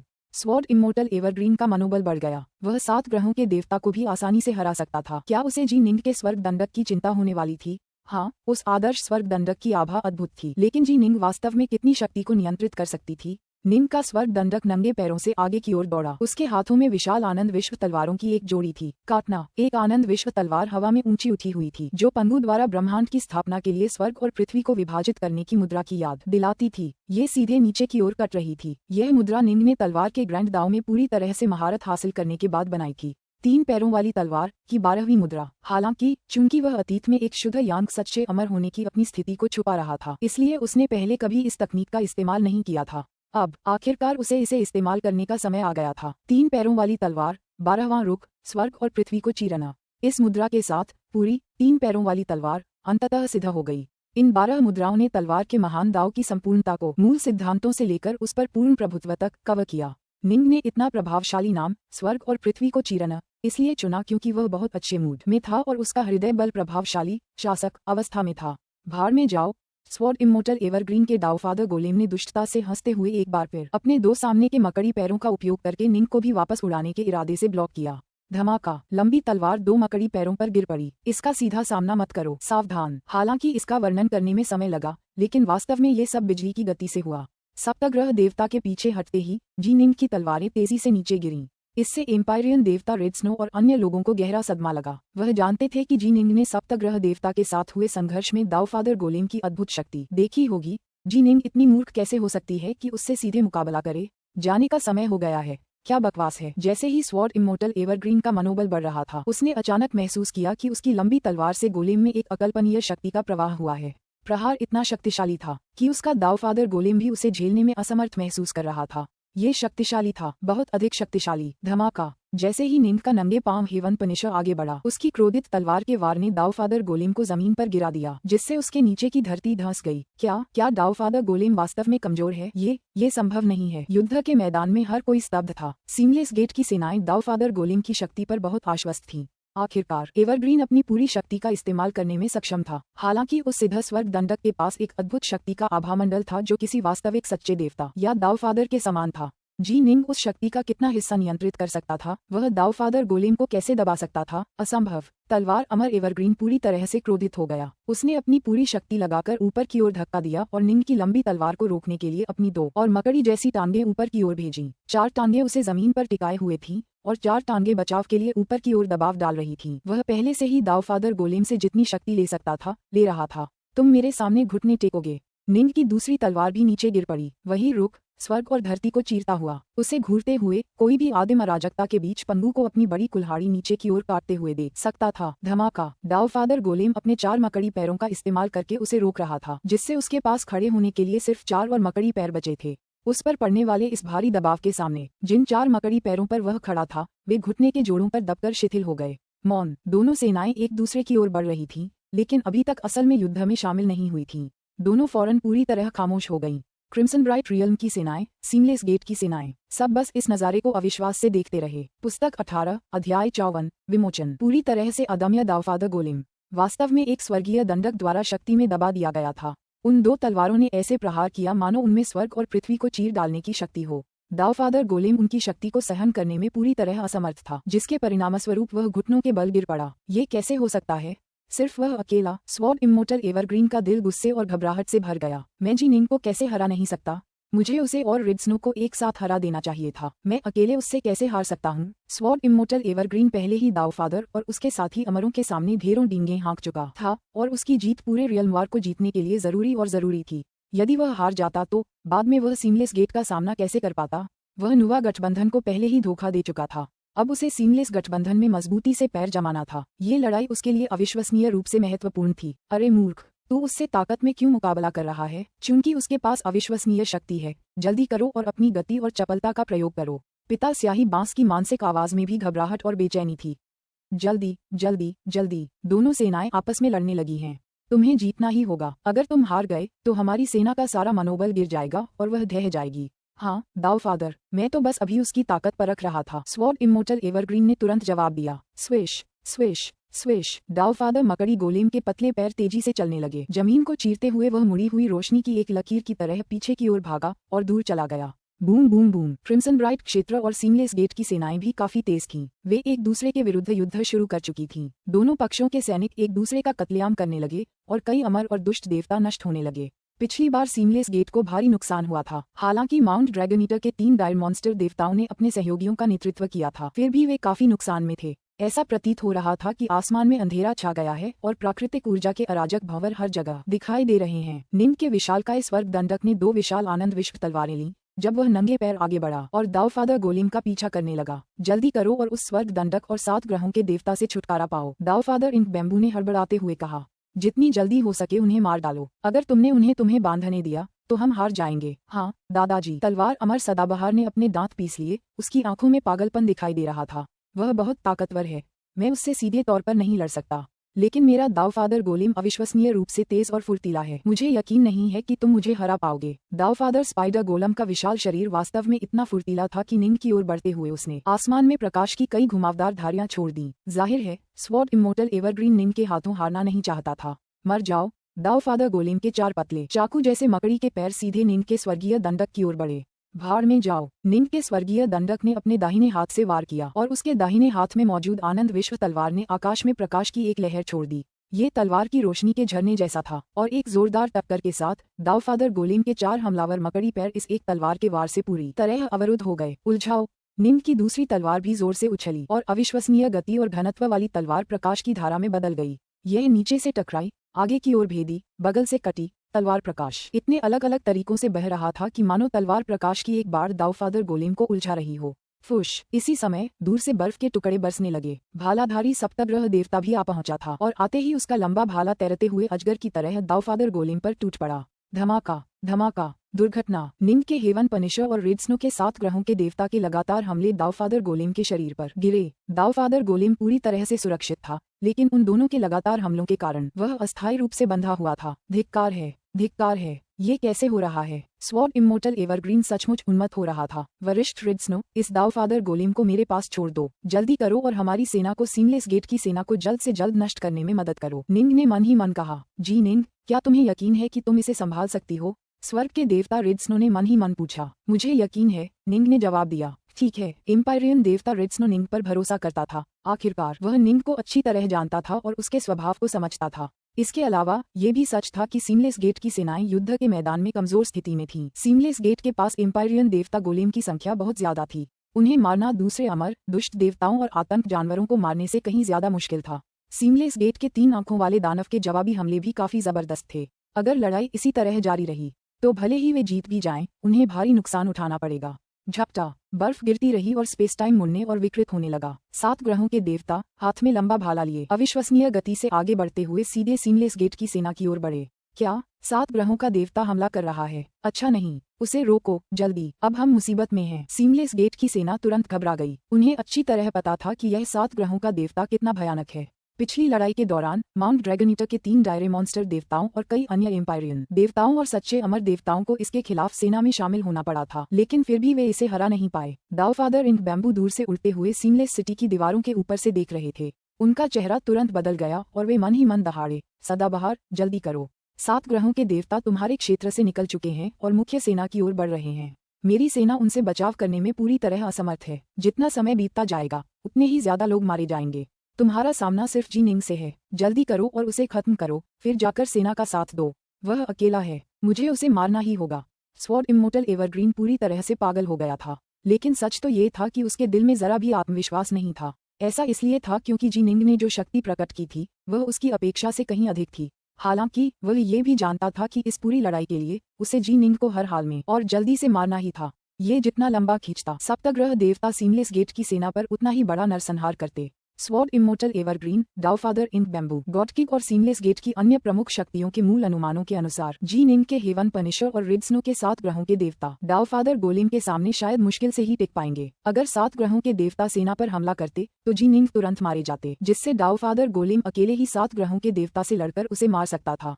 इस प्रकार उनकी मूल अपेक्षाओं के अनुसार 7 ग्रहों के देवता द्वारा जी निंग को छोड़कर मुख्य सेना पर हमला करना बेहद अद्भुत होगा। लेकिन यद्यपि मनुष्य प्रस्ताव करता है, स्वर्ग निपटारा करता है। हाँ, युद्ध के मैदान में 7 ग्रहों के देवता ने विशाल सेना पर हमला करने का फैसला किया था और जी निंग का स्वर्ग दंडक सचमुच अकेले ही दावफादर गोलेम का सामना कर रहा था। लेकिन क्या दावफादर गोलेम उसे मार सकता था? मरो मरो मरो। विशाल दावफादर मकड़ी गोलेम मूल प्रकाशधारियों की एक श्रृंखला में बदल गया था, जो बार बार निंग के हेवन पनिशर पर हमला कर रहा था। धमाका धमाका। अपने हाथों में 2 विशाल आनंद विश्व तलवारें लहराते हुए निंग की आभा जिंगटियन की अपनी आभा के बराबर लग रही थी। एवरग्रीन का दावफादर गोलेम काफी कमजोर स्थिति में था और निंग की तलवारबाजी बचाव के लिए बेहद उपयुक्त थी। दावफादर गोलेम ने निंग पर चाहे जैसे भी हमला किया हो, वह निंग को जरा भी घायल नहीं कर पाया। बहुत बढ़िया। 8 ड्रैगन क्लाउड सिटी की दीवारों से देख रहे दावफादर क्रिम्सन राइट तुरंत प्रसन्न हो गए। हालांकि सीमलेस सिटी की दीवारों पर दावफादर इंक बांस का चेहरा राख जैसा था। वे हार गए थे। एक बार जब उसने देखा कि दावफादर गोलेम पूरी ताकत से हमला कर रहा है, लेकिन फिर भी जी निंग को मारने में असमर्थ है, तो उसे पता चल गया कि वे हार गए हैं। सच में, यदि 7 ग्रहों के देवता और जी निंग के स्वर्ग दंडक दावफादर गोलेम को रोकने में सक्षम थे, तो सीमलेस गेट हार जाएगा। और जी निंग के अकेले ऐसा करने में सक्षम होने की तो बात ही छोड़ दीजिए। चूंकि तुम उसे मार नहीं सकते, इसलिए उसके बारे में भूल जाओ। स्वॉर्ड इमोर्टल एवरग्रीन के मन में एक गहरी, धीमी आवाज गूंजी। God King. Sword immortal Evergreen हैरान रह गया। वह समझ गया कि यह युद्ध हारते देख देवराज अब शांत नहीं रह पा रहे थे।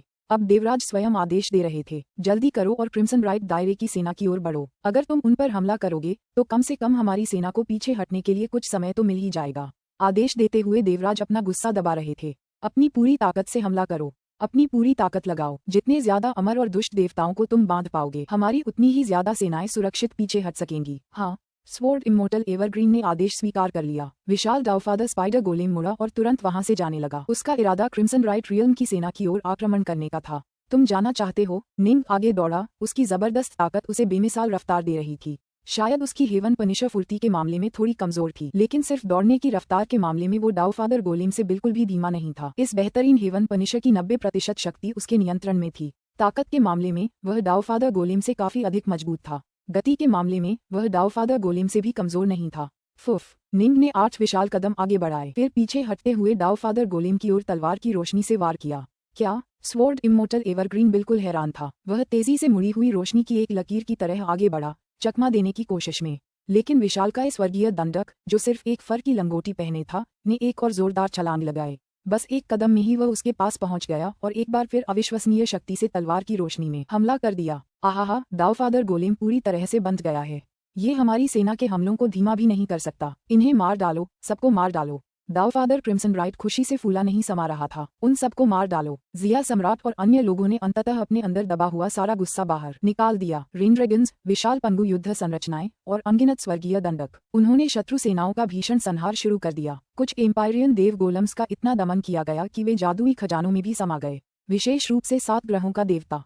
इसका लंबा भाला तो पुनर्तः संहारक था। स्लैश स्लैश स्लैश, ताजा खून हर जगह उड़ गया। अनगिनत अमर और राक्षस नष्ट हो गए। 7 ग्रहों के देवता के नेतृत्व में एक नरसंहार। यह एक पूर्ण नरसंहार था। सीमलेस गेट की सेनाओं के पतन के संकेत दिखाई देने लगे। 7 ग्रहों के देवता को कोई नहीं रोक सकता था।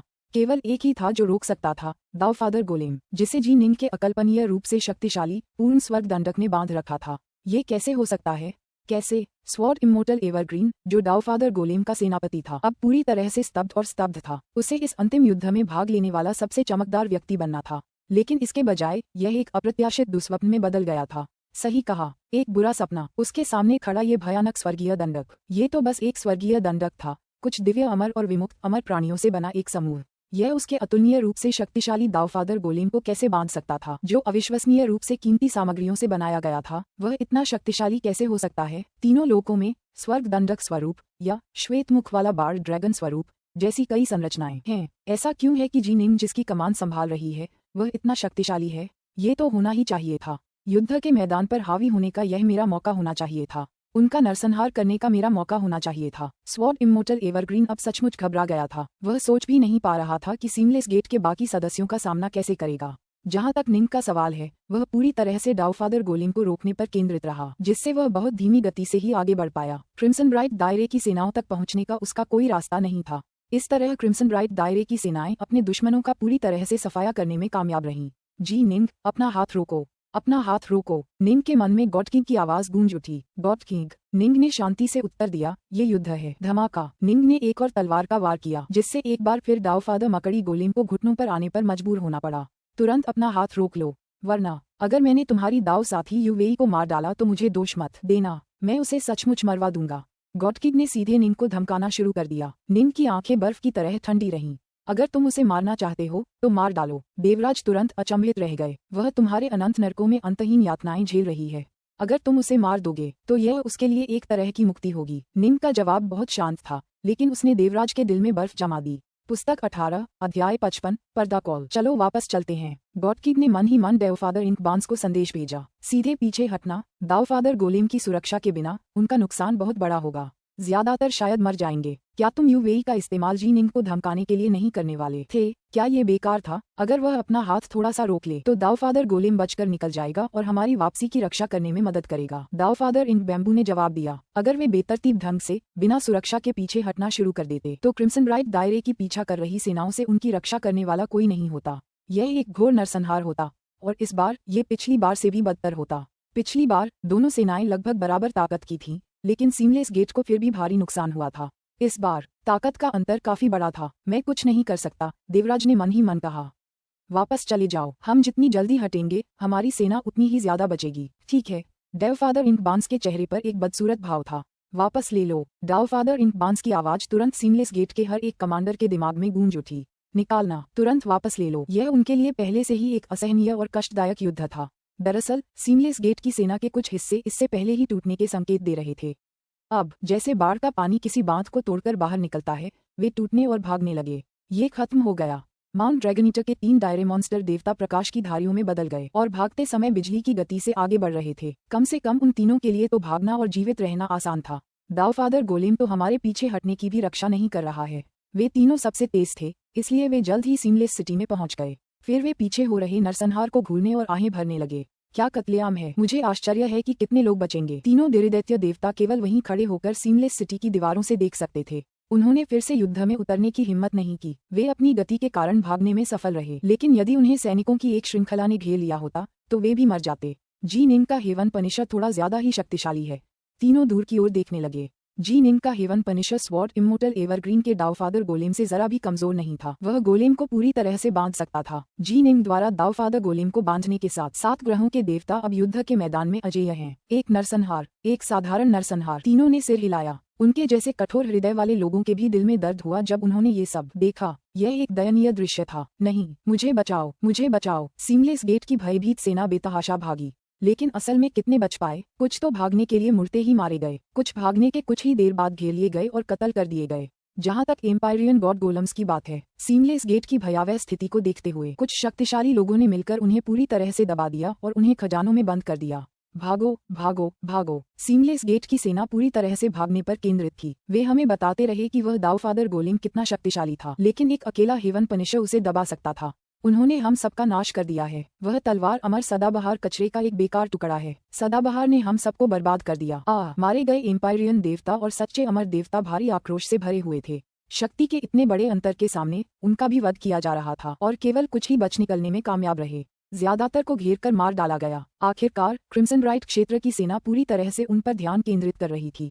दिव्य क्षेत्र, पश्चिमी क्षेत्रों में माउंट लिंग। भगवान बुद्ध अपने सिंहासन पर बैठे शून्य से देखते हुए और ग्रैंड जिया के भीतर युद्ध को देखते रहे। विजय, भगवान बुद्ध ने मुस्कुराते हुए कहा, ये जी निंग सचमुच बहुत शक्तिशाली है और सुभूति शिष्यों को शिक्षा देने में सचमुच अद्भुत है। अमिताभ ने भी सिर हिलाया। जिस गति से यह जी निंग विकसित हो रही है वह उस बंदर की गति से जरा भी धीमी नहीं है। ये बंदर स्पष्ट रूप से सुन वुकोंग है। वह बंदर उससे अलग है। वह बंदर 5 रंगों वाले इंद्रधनुषी पत्थर से पैदा हुआ था जिसका उपयोग माता नुवा ने स्वर्ग की मरम्मत के लिए किया था। इसने स्वर्ग और पृथ्वी के सार को अवशोषित और आस्वित किया और इसलिए सुभूति को अपना गुरु बनाने के बाद वह शीघ्र ही एक दिव्य देवता बन गया। हालांकि किसी के स्वाभाविक स्वभाव को बदलना कठिन है। हमने कई वर्षों तक उसका दमन किया और उसे संयमित किया। उसके बाद उसे धीरे धीरे ज्ञान प्राप्त हुआ। लंबे समय तक एकांतवास में रहने के बाद वह अंततः वास्तव में विकसित हुआ और सच्चे ईश्वर के स्तर तक पहुंच गया। भगवान बुद्ध ने सिर हिलाया। आदिकाल ने कुछ विस्मयकारी रूप से प्रसिद्ध राक्षसों को जन्म दिया था, जैसे एरलांगशेन, जिन्हें यांगजी या पुष्पफल पर्वत के सुन वुकोंग के नाम से भी जाना जाता है। हालांकि वे ब्रह्मांड की स्थापना के समय के बजाय आदिकाल के आरंभिक काल में पैदा हुए थे, फिर भी उनमें अद्भुत प्रतिभा का स्तर था। आदिकाल के विनाश को झेलने के बाद उनमें से कई सच्चे ईश्वर या पिता के स्तर तक पहुंच गए थे, लेकिन निश्चित रूप से उनमें से अधिकांश राक्षसी प्रतिभाएं कोई सफलता हासिल नहीं कर पाई थीं। आखिरकार तीनों लोकों में केवल कुछ ही प्रमुख शक्तियां थीं। दिव्य क्षेत्र, पूर्वी क्षेत्रों में दाव महल। ये जी निंग, ऐसा लग रहा है कि इसका हृदय बल चौथे चरण में पहुंच गया है।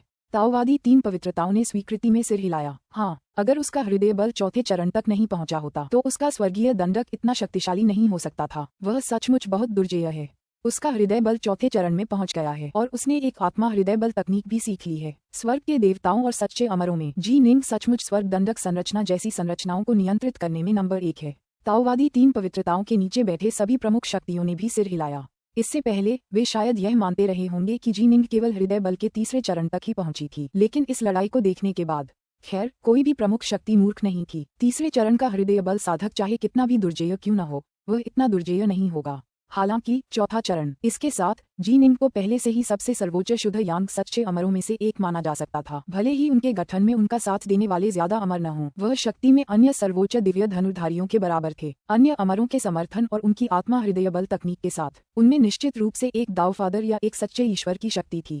आदिकालीन अराजकता। एक फूस की झोपड़ी के बाहर शेनोंग और कुलपति सुभूति भी शून्य के माध्यम से ग्रैंड जिया के लिए लड़ाई देख रहे थे। सुभूति, तुमने एक उत्कृष्ट शिष्य पैदा किया है। हमारी सेना को एक और दुर्जेय सेनापति मिल गया है। शेनोंग सुभूति की प्रशंसा करते हुए हंसा। एक गुरु मार्ग दिखा सकता है, लेकिन साधना स्वयं पर निर्भर करती है। ये तो बस इतना ही कहा जा सकता है कि मैंने उसे उसकी वर्तमान उपलब्धियों तक पहुंचने में मार्गदर्शन दिया, लेकिन इतने कम समय में उसका हृदय बल के चौथे चरण तक पहुंच जाना, मुझे सचमुच इसकी उम्मीद नहीं थी। मुझे हमेशा लगता था कि तलवारबाजी में उसकी प्रतिभा हृदय बल की प्रतिभा से बेहतर है, सुभूति ने कहा। इसलिए मैं वास्तव में आशा कर रहा था कि वह तलवारबाजी पर अपना अधिक समय और प्रयास लगाएगा। आखिरकार जब तलवारबाजी को पर्याप्त उच्च स्तर तक प्रशिक्षित किया जाता है तो वह हृदय बल से कमजोर नहीं होती। शेनोंग ने हंसते हुए कहा, बस इतना ही कहा जा सकता है कि आपके इस शिष्य में तलवार और हृदय दोनों की जबरदस्त क्षमता है। जबकि नुवा एलायंस की कई प्रमुख शक्तियां अपने पक्ष में एक और शक्तिशाली जनरल मिलने का जश्न मना रही थीं, सीमलेस एलायंस की प्रमुख शक्तियां निराशा और आक्रोश से भरी हुई थीं। वे इस क्षेत्र युद्ध को हार गए थे। इसके अलावा नुवा गठबंधन को जी निंग के रूप में एक वीर सेनापति मिल गया था। जी निंग अकेले ही माउंट ड्रैगनीटर के 3 डायरे मॉन्स्टर देवताओं से भी ज्यादा खतरा था। सबसे ज्यादा संभावना यही थी कि केवल सीमलेस गेट के सर्वोच्च एम्पायरियन देवता और सच्चे अमर देवता ही, जो तीनों लोकों में सीमलेस गेट के सबसे महत्वपूर्ण लोगों की रक्षा कर रहे थे, उसका मुकाबला कर सकते थे। स्वर्ग के देवता या सच्चे अमर जो जी निंग से सर्वथा श्रेष्ठ थे, ऐसा कोई नहीं था। लेकिन निस्संदेह अतीत में कुछ ऐसी घटनाएं हुई थीं। इतिहास का सबसे शक्तिशाली एम्पायरियन देवता होई, उसने एम्पायरियन देवता स्तर पर आमने सामने एक दावफादर का वध किया था। वर्तमान जी निंग लाखों अमर देवताओं का नेतृत्व करते हुए भी एक वास्तविक सच्चे देवता या दावफादर के विरुद्ध युद्ध में जीवित रहना मुश्किल पाता। इसलिए वह अभी भी पौराणिक होई के स्तर तक पहुंचने से कोसों दूर था। हालांकि वर्तमान त्रिलोकों में होई जैसा कोई राक्षस मौजूद नहीं था। वे सचमुच हार गए। एक दावफादर गोलेम के साथ भी वे सचमुच हार गए। ऑलफाइंड की दुनिया। सेलेस्टियल इमॉर्टल ब्लैकहेवन अपने सामने एक दर्पण में ग्रैंड जिया के लिए हो रही लड़ाई देख रहा था। मेरे दावफादर गोलेम जी निंग को हरा नहीं पाए। उन्हें सिर्फ 100 साल या उससे ज्यादा का प्रशिक्षण मिला है। दिव्य अमर ब्लैकहेवन क्रोधित हो गया। मूर्ख, बेवकूफ, कूड़ा। उसने दांत पीस लिए। वह तलवार अमर सदाबहार एक बेकार कूड़ा है। हालांकि वह तलवारबाजी में कुशल है, फिर भी वह तलवारबाजी के दूसरे चरण तक ही पहुंचा है। अगर वह तलवारबाजी के चौथे चरण तक पहुंच गया होता तो वह जी निंग को मारने से कैसे चूक सकता था। जी निंग को बस कुछ ही सालों का प्रशिक्षण मिला है, लेकिन वह वास्तव में हृदयबाजी के चौथे चरण तक पहुंच गया है।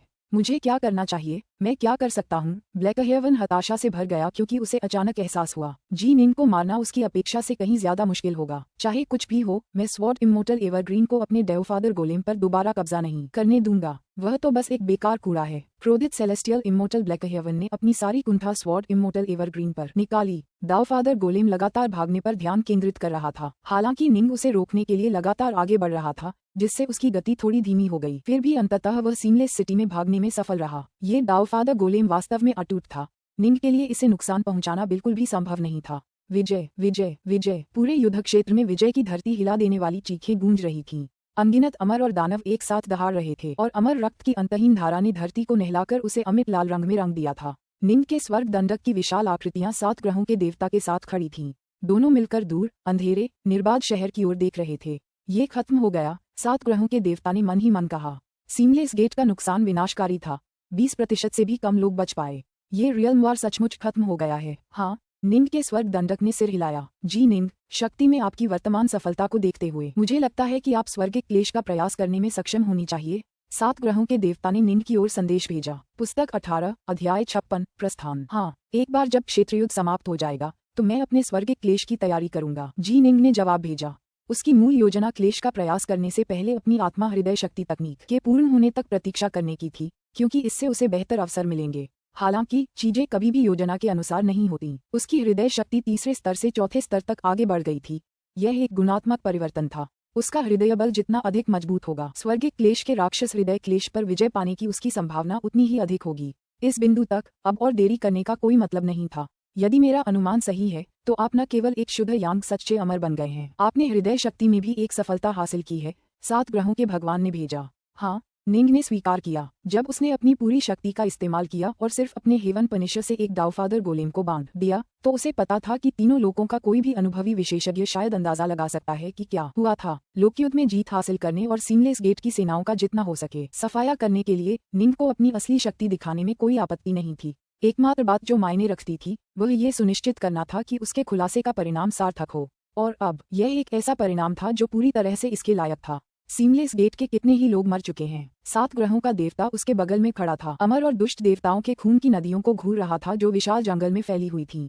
अनगिनत लाशें और जादुई खजाने जमीन पर बिखरे पड़े थे। वह खुद को रोक नहीं पाया और एक आह भर दी। काफी नहीं, निंग ने शांति से उत्तर दिया। उसने क्रिम्सन राइट क्षेत्र की सेनाओं को युद्ध क्षेत्र को साफ करते और युद्ध की लूट का माल इकट्ठा करते देखा। जब उनके दुश्मन भाग गए तो क्रिम्सन राइट क्षेत्र की सेनाएं स्वाभाविक रूप से पूरी तरह से उनका पीछा करने पर केंद्रित थीं, ताकि उनकी जीत और भी जबरदस्त हो सके। उन्हें मारे गए अमर लोगों द्वारा छोड़े गए जादुई खजानों को इकट्ठा करने का मौका ही नहीं मिला था।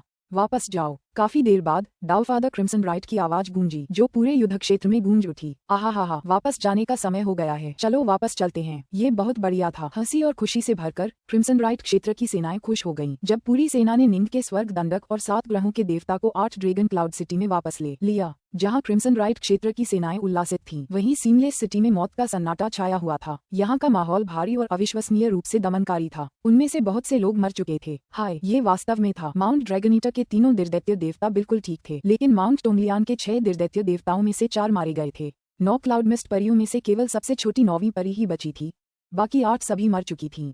यहाँ तक कि ट्रू इमोर्टल व्हाइटपोल, एम्पायरियन देवता थरीसन्स, एम्पायरियन देवता बीस्टलीव, मायरियर डेमंस गुफा के गुफा स्वामी और ब्लड क्लाउड हॉल के हॉल स्वामी भी युद्धभूमि में मारे गए थे। केवल गेटमास्टर एजियोफॉक्स, जो भागने की तकनीकों में कुशल था, ही बच पाया था।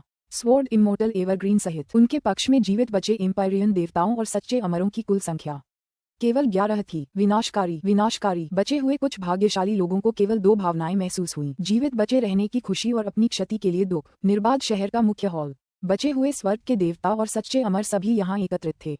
सभी मौन थे। डाउफादर इन बैम्बू ने नीचे उनकी ओर देखा। उसकी नजर एक पल के लिए स्वॉर्ड इमोर्टल एवरग्रीन पर टिकी रही। उसकी आंखों में एक ठंडी रोशनी चमक उठी। फिर उसने शांत स्वर में कहा, हम ये रियल वार हार गए हैं। कमरे का माहौल पहले से भी अधिक भारी हो गया। हालांकि युद्ध में जीत और हार तो होती ही रहती है।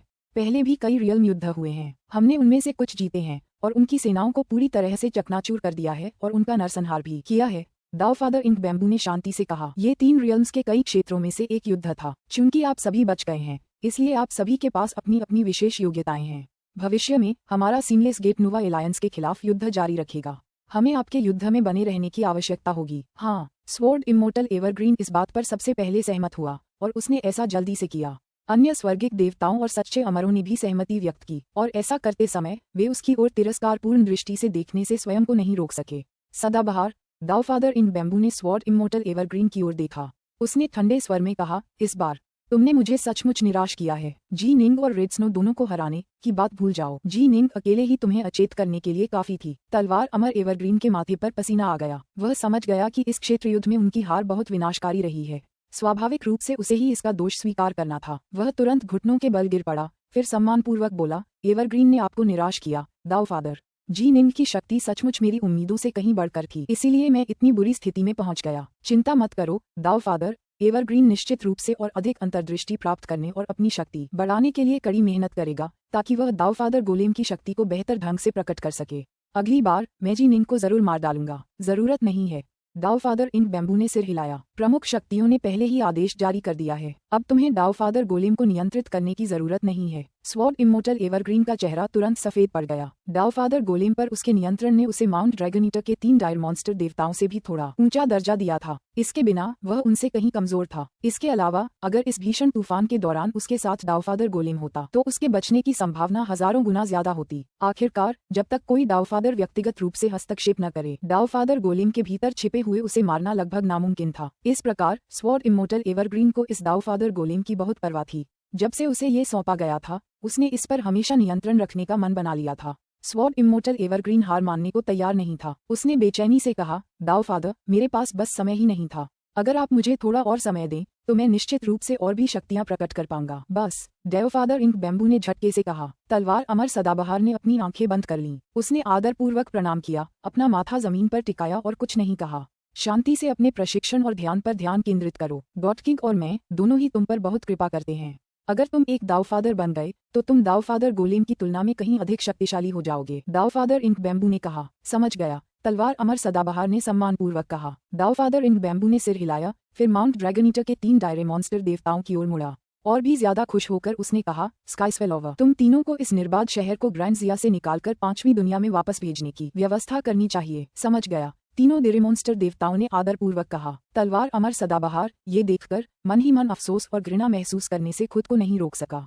इस तरह के महासंकट के बीच जो जितना शक्तिशाली होगा उसका दर्जा उतना ही ऊंचा होगा। यहाँ तक कि डाउफादर भी इससे अछूते नहीं थे। ये सब उस घटिया जी निंग की वजह से है। अगर वह न होता तो मैं उस 7 ग्रहों के देवता का वध कर देता, फिर सीमलेस गेट की सेना का नेतृत्व करते हुए क्रिम्सन ब्राइट दायरे की सेना का सफाया कर देता। स्वॉर्ड इमोर्टल एवरग्रीन का दिल बेइंतहा नफरत से भर गया। जरा ठहरो, मैं एवरग्रीन और भी ज्यादा ताकतवर बनने की ट्रेनिंग जरूर लूंगा, जब तक कि वह दिन न आ जाए जब मैं तुम्हें मार डालूंगा। और तुम तीनों माउंट ड्रैगनीटर, मैं तुम सबको घुटनों के बल अपने पैर चाटने पर मजबूर कर दूंगा। दावफादर इंक बैम्बू, हम्फ, तुम तो एक बेहद साधारण दावफादर से ज्यादा कुछ नहीं हो। एक बार मैं दावफादर बन जाऊं तो तुम्हें भी मेरे सामने सिर झुकाना पड़ेगा। एवरग्रीन की महत्वाकांक्षाएं बहुत बड़ी थीं। वह यूवेई से बिल्कुल अलग था। यूवेई और कई अन्य लोग बहुत पहले ही गॉड किंग के वफादार अनुयायी बन गए थे और फिर उन्हें तीनों लोगों के विभिन्न प्रमुख लोगों में अव्यवस्थित तरीके से स्थापित कर दिया गया था। उन्हें बिना किसी हस्तक्षेप के विकसित होने दिया गया था, इसलिए नुवा गठबंधन के लिए उन्हें पहचानना स्वाभाविक रूप से बहुत मुश्किल रहा होगा। हालांकि एवरग्रीन बहुत पहले ही दावफादर क्रिम्सन राइट का शिष्य बन चुका था। वह वास्तव में नुवा एलायंस का सदस्य था। हालांकि प्रशिक्षण के अपने अथक प्रयासों के बावजूद उसे आगे बढ़ना मुश्किल लगा। एक शिक्षक के रूप में दावफादर क्रिम्सन राइट की योग्यताएं अपेक्षाकृत सीमित थीं, लेकिन एवरग्रीन सचमुच और अधिक शक्तिशाली बनना चाहता था और इसी इच्छा ने उसे सीमलेस गेट के मोह में डाल दिया। गॉड किंग, सीमलेस गेट के सबसे शक्तिशाली सदस्य, उनके राजा का एकमात्र शिष्य था। राजा स्वर्गीय दास में विलीन होने के बाद भी गॉड किंग को शिक्षा देता रहा था। स्वाभाविक रूप से उसका प्रशिक्षण असाधारण था। देवराज ने अपने शिष्यों को शिक्षा देने के लिए भी ठीक यही विधि अपनाई थी और इसलिए इस मामले में वे काफी शक्तिशाली थे। एवरग्रीन उसके मोह में पड़ गया था। देवराज ने स्वप्नलोक में उसे कुछ अद्भुत तकनीकें सिखाई थीं और यहाँ तक कि उसे स्वयं दाव की व्याख्या भी की थी, लेकिन एवरग्रीन को भी इसकी एक कीमत चुकानी पड़ी। वह कीमत थी नुवा एलायंस छोड़कर सीमलेस गेट में शामिल होना। नुवा गठबंधन, गठबंधनों की परवाह किसे है? मेरी व्यक्तिगत शक्ति ही असल में मायने रखती है। एवरग्रीन ने गॉड किंग में शामिल होने में जरा भी संकोच नहीं किया। दाव पर उनका ध्यान सचमुच काफी उन्मत्त था। दावफादर क्रिम्सन राइट ने भी देखा था कि वह दाव की खोज में कितना एकनिष्ठ था। दावफादर क्रिम्सन राइट तो यहाँ तक मानते थे कि एवरग्रीन उनका अधीनस्थ था और उसके दावफादर बनने की सबसे ज्यादा संभावना थी, लेकिन क्रिम्सन राइट यह नहीं समझ पाए कि एवरग्रीन की महत्वाकांक्षाएं बेहद बेकाबू और अनियंत्रित थीं। दाव में आगे बढ़ने के लिए उनमें लगभग कट्टर राक्षस जैसा जुनून था और इसी जुनून के कारण वह सीमलेस गेट में शामिल हो गए। जहां तक एवरग्रीन का सवाल है, न तो नुवा एलायंस और न ही सीमलेस गेट का कोई महत्व था। वह खुद ही एकमात्र व्यक्ति था जिसका महत्व था। उसके मन में एक अत्यंत प्रबल इच्छा थी कि एक दिन वह तीनों लोगों की सबसे शक्तिशाली हस्ती मां नुवा जैसा बन जाएगा। तब तक नुवा एलायंस और सीमलेस गेट मेरे सामने सिर्फ कूड़े के ढेर की तरह होंगे। मैं और सिर्फ मैं ही सर्वोच्च राज करूंगा। हालांकि स्वॉर्ड इमोर्टल एवरग्रीन ने अपनी महान महत्वाकांक्षाओं को अपने दिल में ही छिपाए रखा, क्योंकि वे बहुत ही बेकाबू थीं। फिर भी वह उनका पीछा करता रहा, उन पर कभी सवाल नहीं उठाया और न ही उन्हें त्यागा। आसमान में एक विशाल दरार दिखाई दी और अब छोटा हो चुका सीमलेस सिटी सीधे विशाल दरार में उड़ गया और दुनिया से गायब हो गया। वे छोड़ गए। निंग 8 ड्रैगन क्लाउड सिटी की दीवारों पर अकेला था। उसने अपना सिर घुमाकर जीवंत क्रिम्सन राइट कैंपों की ओर देखा। अपनी इस शानदार जीत के कारण शहर के करोड़ों अमर और दानव देवता जश्न मना रहे थे। जी निंग, दूर से एक आकृति उसकी ओर आती दिखाई दी। वह काले वस्त्र पहने जिया सम्राट था। शाही महाराज, निंग ने उत्तर दिया। तुम मुझे बस जिया मांग कह सकते हो, जिया सम्राट ने मुस्कुराते हुए कहा। पद और प्रभाव के मामले में तुम मुझसे ज्यादा कम नहीं हो। मैं इतना मोटा चमड़ी का हो सकता हूँ कि तुम्हारा मुझे शाही महामहिम कहना स्वीकार कर लूं, लेकिन बाकी स्वर्ग के देवता और सच्चे अमर मुझे बेशर्म कहकर जरूर कोसेंगे। निंग ने धीरे से सिर हिलाया। सब बहुत खुश हैं। युद्ध खत्म हो गया है। वे बच गए हैं और उन्होंने सीमलेस गेट के अनगिनत अमर और दुष्ट देवताओं को मार डाला है। तुम्हें उनके साथ जश्न मनाना चाहिए, जिया सम्राट ने कहा। कोई जरूरत नहीं। निंग ने धीरे से अपना सिर हिलाया। जिया सम्राट ने उसे समझाने की कोशिश नहीं की। वह समझ गया था कि यूवेई के विश्वासघात के बाद से जी निंग का स्वभाव और व्यक्तित्व बदल गया था। जिया सम्राट समझ गया कि उसका विश्वासघात वाकई जी निंग के लिए बहुत बड़ा आघात था। ठीक है, क्षेत्र युद्ध समाप्त होने के साथ सैनिक अपने अपने प्रमुख लोगों की ओर लौटना शुरू कर देंगे। हमारे ग्रैंड जिया के अमर मेरे साथ शाही राजधानी लौटेंगे, जिया सम्राट ने कहा। हमारे सभी अमर और दानव शाही राजधानी में ही रहेंगे। इस तरह वे जरूरत पड़ने पर सीमलेस गेट के खिलाफ लड़ने के लिए आसानी से एकजुट हो सकते हैं। मुझे लगता है कि एजियो फॉक्स के सीमलेस गेट को इतना भारी नुकसान पहुंचाने के बाद वे शायद फिर से इतनी आसानी से हमारे यहाँ घुसपैठ नहीं कर पाएंगे। तुम्हारा क्या हाल है? हमारे साथ शाही राजधानी चलो, जिया सम्राट ने कहा। बेशक, वह चाहता था कि जी निंग शाही राजधानी में रहे। 7 ग्रहों के देवता जी निंग के साथ कदम से कदम मिलाकर चलते थे, जिसका मतलब था कि जी निंग एक कुशल स्वर्गीय दंडक और 7 ग्रहों के देवता से बनी एक लड़ाकू शक्ति का प्रतिनिधित्व करती थी। ये पूरे क्रिम्सन राइट क्षेत्र की कुल लड़ाकू शक्ति का लगभग आधा था। नहीं, मुझे अपने स्वर्गिक क्लेश से गुजरना होगा। निंग ने सिर हिलाया। बाकी जगहें सुरक्षित नहीं होंगी। सीमलेस गेट निस्संदेह मेरे क्लेश को बाधित करने की कोशिश करेगा, चाहे मैं कहीं भी जाऊं। मेरे लिए एकमात्र जगह मेरे स्वामी का घर है। स्वर्गीय क्लेश से गुजरना। जिया सम्राट हंसे और बोले, हाँ, वास्तव में इसका समय आ गया है। जिया सम्राट काफी उत्सव के मूड में था। वह खुद को बहुत खुशकिस्मत समझता था कि उसने इतने समय तक जी निंग के साथ इतना अच्छा व्यवहार किया, खासकर उसके और यंग फ्लेम कबीले के बीच के विवाद में। वह पूरे समय जी निंग के साथ खड़ा रहा और जी निंग को बचाने के लिए खुद भी दखल दिया। ये सब जी निंग के उसके प्रति कृतज्ञता के ऋण थे। वे एक जानलेवा तूफान में फंसे हुए थे। अगर वह ऐसे नाजुक समय में जी निंग से मदद मांगता तो जी निंग हाथ जोड़कर यूं ही कैसे देख सकती थी। जी निंग, इस युद्ध में आपने, रेड स्नो ने और बाकी सातों ने अद्भुत सैन्य क्षमताएं प्रदर्शित की हैं और अंत में जब सीमलेस गेट के अनगिनत सदस्य भाग रहे थे तो हमने उन्हें मार डाला। पिता क्रिम्सन ब्राइट जी निंग, रेड स्नो और बाकी 7 एम्पायरियन देवताओं से व्यक्तिगत रूप से मिल रहे थे। उन्होंने उनसे आग्रह किया, हमने बहुत सारे खजाने हासिल किए हैं और आप उनके हकदार हैं, आप उन्हें क्यों नहीं चाहते? निंग ने सिर हिलाया, मुझे उनकी जरूरत नहीं है। उसे सचमुच उनकी जरूरत नहीं थी। इस युद्ध से उसने पहले ही काफी कुछ हासिल कर लिया था और स्टारसाइजिंग मैनर का असली मालिक बनने के बाद उसे इतने कम खजाने की कोई परवाह नहीं होगी। हाँ, मुझे पता है कि तुम जल्द ही अपने एम्पायरियन क्लेश से गुजरने वाले हो। डाउफादर क्रिम्सन ब्राइट ने हंसते हुए कहा, एम्पायरियन देवता बनने के बाद तुम 8-9 रहस्यमय कला को 9वें चक्र तक प्रशिक्षित कर पाओगे। मुझे लगता है तुम्हें डाउफादर स्तर की कई अमर गोलियों की जरूरत पड़ेगी। तो फिर खजानों की बात छोड़ दो, मैं गारंटी देता हूँ कि मैं उन सभी गोलियों का प्रबंध करूंगा जिनकी तुम्हें 8-9 रहस्यमय कला कि 9वें चक्र तक प्रशिक्षित करने के लिए जरूरत होगी। हालांकि मुझे ये सब तैयार करने में थोड़ा समय लगेगा। जब तुम अपना एम्पायरियन क्लेश पूरा कर लोगे तो मैं उन्हें भेज दूंगा। लेकिन निंग दंग रह गया। यह एक अद्भुत उपहार था। हालांकि इस युद्ध से उन्हें कई खजाने मिले थे, फिर भी उन सबका कुल मूल्य शायद इतना भी नहीं होता कि वह 8-9 रहस्यमय कला के 9वें चक्र का प्रशिक्षण ले सके। बस स्वीकार कर लो शिष्य, इस बार तुमने क्रिम्सन ब्राइट की काफी मदद की है। तुम इसे शांत मन से स्वीकार कर सकते हो। सफेद दाढ़ी वाला एक बूढ़ा आदमी अचानक कहीं से प्रकट हुआ। मास्टर, उसे देखते ही निंग ने तुरंत उसे आदरपूर्वक पुकारा। तुम्हारे गुरु भी सहमत हैं। बस मेरी यह छोटी सी भेंट स्वीकार करो। ताओ पिता क्रिम्सन ब्राइट सचमुच जी निंग के प्रति कृतज्ञ थे। उन्होंने सुभूति से ये भी सीखा था कि जी निंग ताओवादी थरीलाइव्स की विरासत की उत्तराधिकारी थी और 7 स्वर्ग देवता जी निंग का अनुसरण करेंगे। अगर जी निंग और वे 7 देवता न होते तो वह ये युद्ध बहुत पहले ही हार चुके होते। अगर वह युद्ध हार गया तो उसकी क्षति भयावह और पीड़ादायक होगी। इसकी तुलना में हालांकि कुछ महान आकाशीय अमर गोलियां कीमती और दुर्लभ थीं, फिर भी एक सच्चे ईश्वर के रूप में जो स्वयं आदिकालीन अराजकता से उत्पन्न हुआ था, वह उन्हें निंग को देने में सक्षम था। ठीक है, निंग ने अब मना नहीं किया। मुझे लगता है तुमने अपनी सारी तैयारियां पूरी कर ली होंगी। सुभूति ने निंग की ओर देखा। अगर तुमने कर ली हैं तो मेरे साथ इनहॉट पर्वत पर वापस आओ और स्वर्गिक क्लेश की तैयारी करो। मैंने अपनी सारी व्यवस्था कर ली है। मैं किसी भी समय जा सकता हूँ, निंग ने आदरपूर्वक कहा। वह अपने गुरु अमर डायनाकाई को पहले ही अलविदा कह चुका था और यूनिटी और ऑल बीस्ट्स जैसे अपने प्रिय मित्रों को भी अलविदा कह चुका था। अमर डायनाकाई, यूनिटी, ऑल बीस्ट्स, वे जी निंग की बहुत परवाह करते थे और उसे जाने नहीं देना चाहते थे, लेकिन वे समझते थे कि उसके कष्ट के लिए सबसे सुरक्षित जगह माउंट इनहॉट होगी। वह एक ऐसी जगह थी जहां अन्य दावफादरों के लिए भी प्रवेश करना मुश्किल होगा।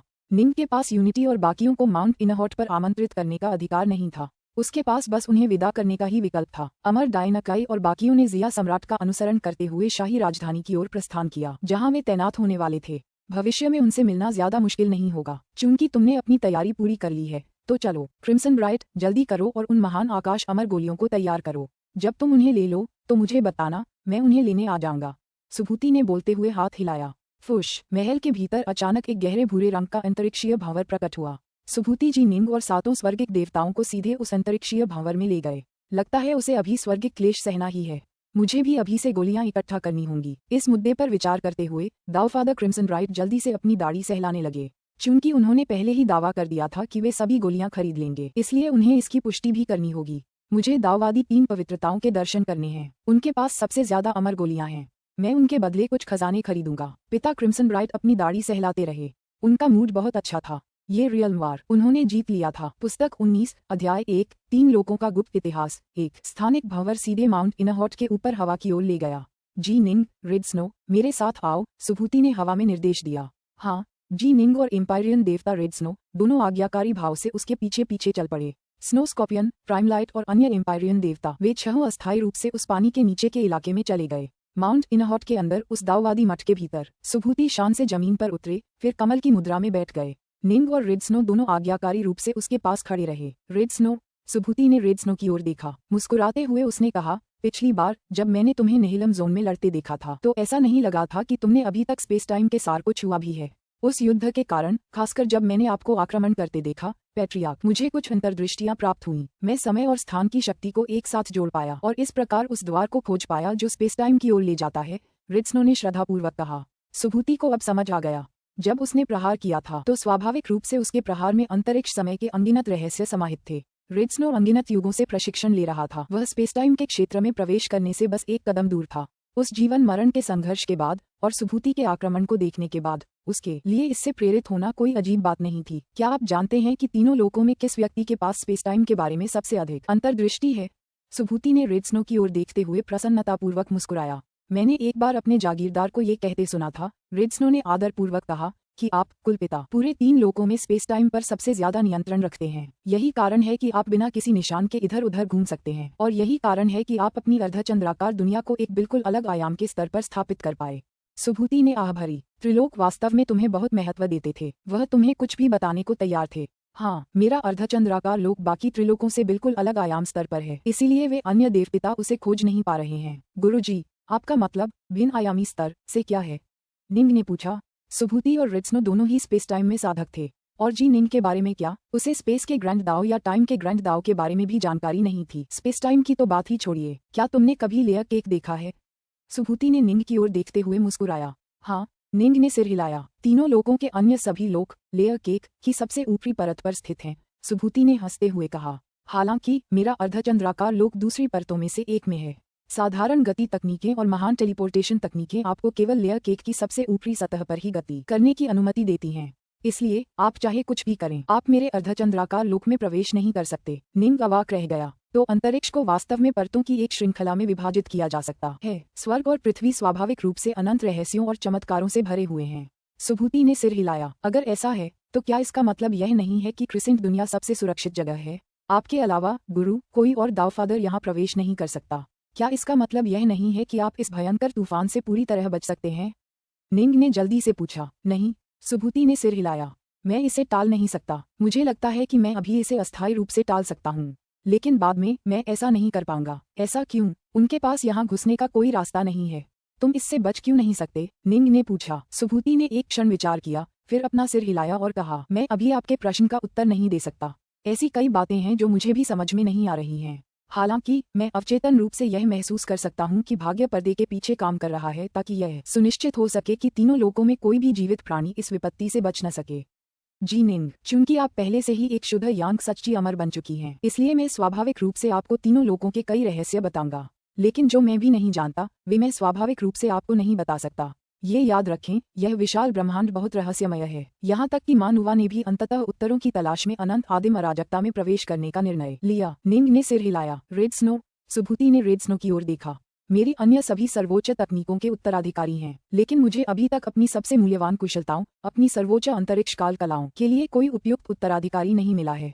क्या तुम मुझे अपना गुरु स्वीकार करने को तैयार हो? रेड स्नो चौंक गया, फिर खुशी से फूला नहीं समाया। वह झट से घुटनों के बल गिर पड़ा। गुरुजी, आपका शिष्य आपको नमस्कार करता है। हा हा हा, सुभूति भी हंसा।